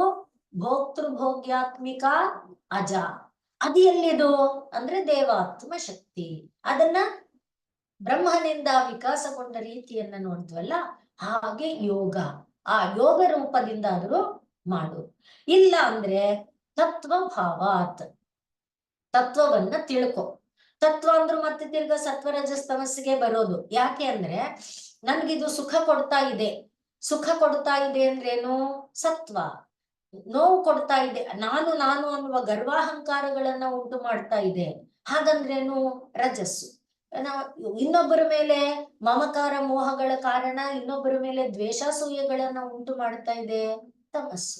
ಹೀಗೆ ಇದರ ಒಳೊಳಗೆ ಸಾಗುತ್ತಾ ಬಂದ್ರೆ ನೀನು ಆ ತತ್ವವನ್ನ ಯೋಚನೆ ಮಾಡ್ತಾ, ಈಗ ಮರದಲ್ಲಿ ಎಲೆ ಹೇಳಿದ್ವಲ್ಲ, ಅದನ್ನ ಅನಲೈಸ್ ಮಾಡ್ತಾ ಮಾಡ್ತಾ ಒಳಗೆ ಬಂದ್ರೆ ಹಾಗೆ ತತ್ವವನ್ನಾದ್ರೂ ಭಾವಿಸು. ಯೋಗವನ್ನ ಒಂದರ ಜೊತೆಯಲ್ಲಿ ಒಂದನ್ನು ಸೇರಿಸ್ತಾ ಸೇರಿಸ್ತಾ ಸೇರಿಸ್ತಾ ಬಾ. ಅಥವಾ ಏನು ಬೇಡ, ಆ ಒಂದೇ ಗಿಡವನ್ನು, ಮರವನ್ನು, ಹೂವನ್ನು, ಬಳ್ಳಿಯನ್ನು, ಯಾವುದನ್ನೋ ಅದನ್ನೇ ಧ್ಯಾನ ಮಾಡ್ತಾ ಮಾಡ್ತಾ ಇದ್ರೆ ನಿನಗೆ ಒಂದೇ ಉಳಿಯುತ್ತೆ. ಆಗ ಮತ್ತೆ ನೀನು ಈ ವಿಶ್ವ ಮಾಯೆಯೊಳಗೆ ಸಿಕ್ಕಾಕೊಳ್ಳಲ್ಲ ಅನ್ನುವುದನ್ನ ಈ 10ನೇ ಮಂತ್ರ ಹೇಳ್ತಾ ಇದೆ.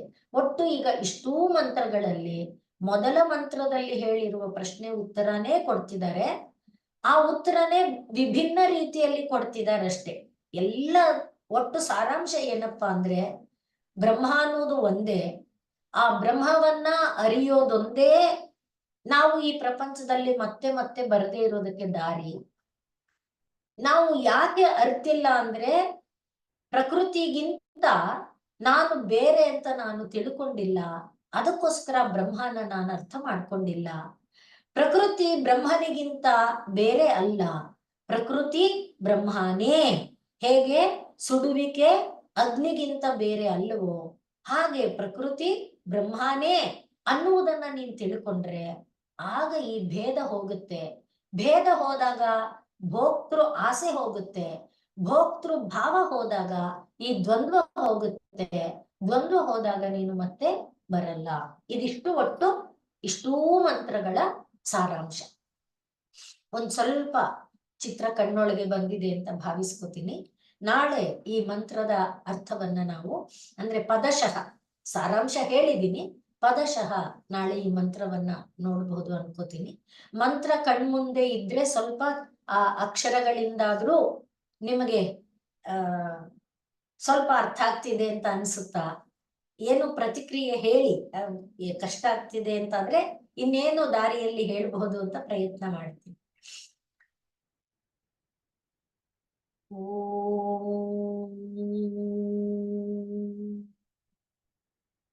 ಪೂರ್ಣಮದಃ ಪೂರ್ಣಮಿದಂ ಪೂರ್ಣಾತ್ ಪೂರ್ಣಮುದಚ್ಯತೆ ಪೂರ್ಣಸ್ಯ ಪೂರ್ಣಮಾದಾಯ ಪೂರ್ಣಮೇವಾವಶಿಷ್ಯತೆ. ಓಂ ಶಾಂತಿ ಶಾಂತಿ ಶಾಂತಿ. ಸರ್ವೇ ಭವಂತು ಸುಖಿನಃ, ಸರ್ವೇ ಸಂತು ನಿರಾಮಯಾಃ, ಸರ್ವೇ ಭದ್ರಾಣಿ ಪಶ್ಯಂತು, ಮಾ ಕಶ್ಚಿತ್ ದುಃಖ ಭಾಗ್ ಭವೇತ್. ಹರಿ ಸತ್. ಶ್ರೀರಾಮಕೃಷ್ಣಾರ್ಪಣಮಸ್ತು.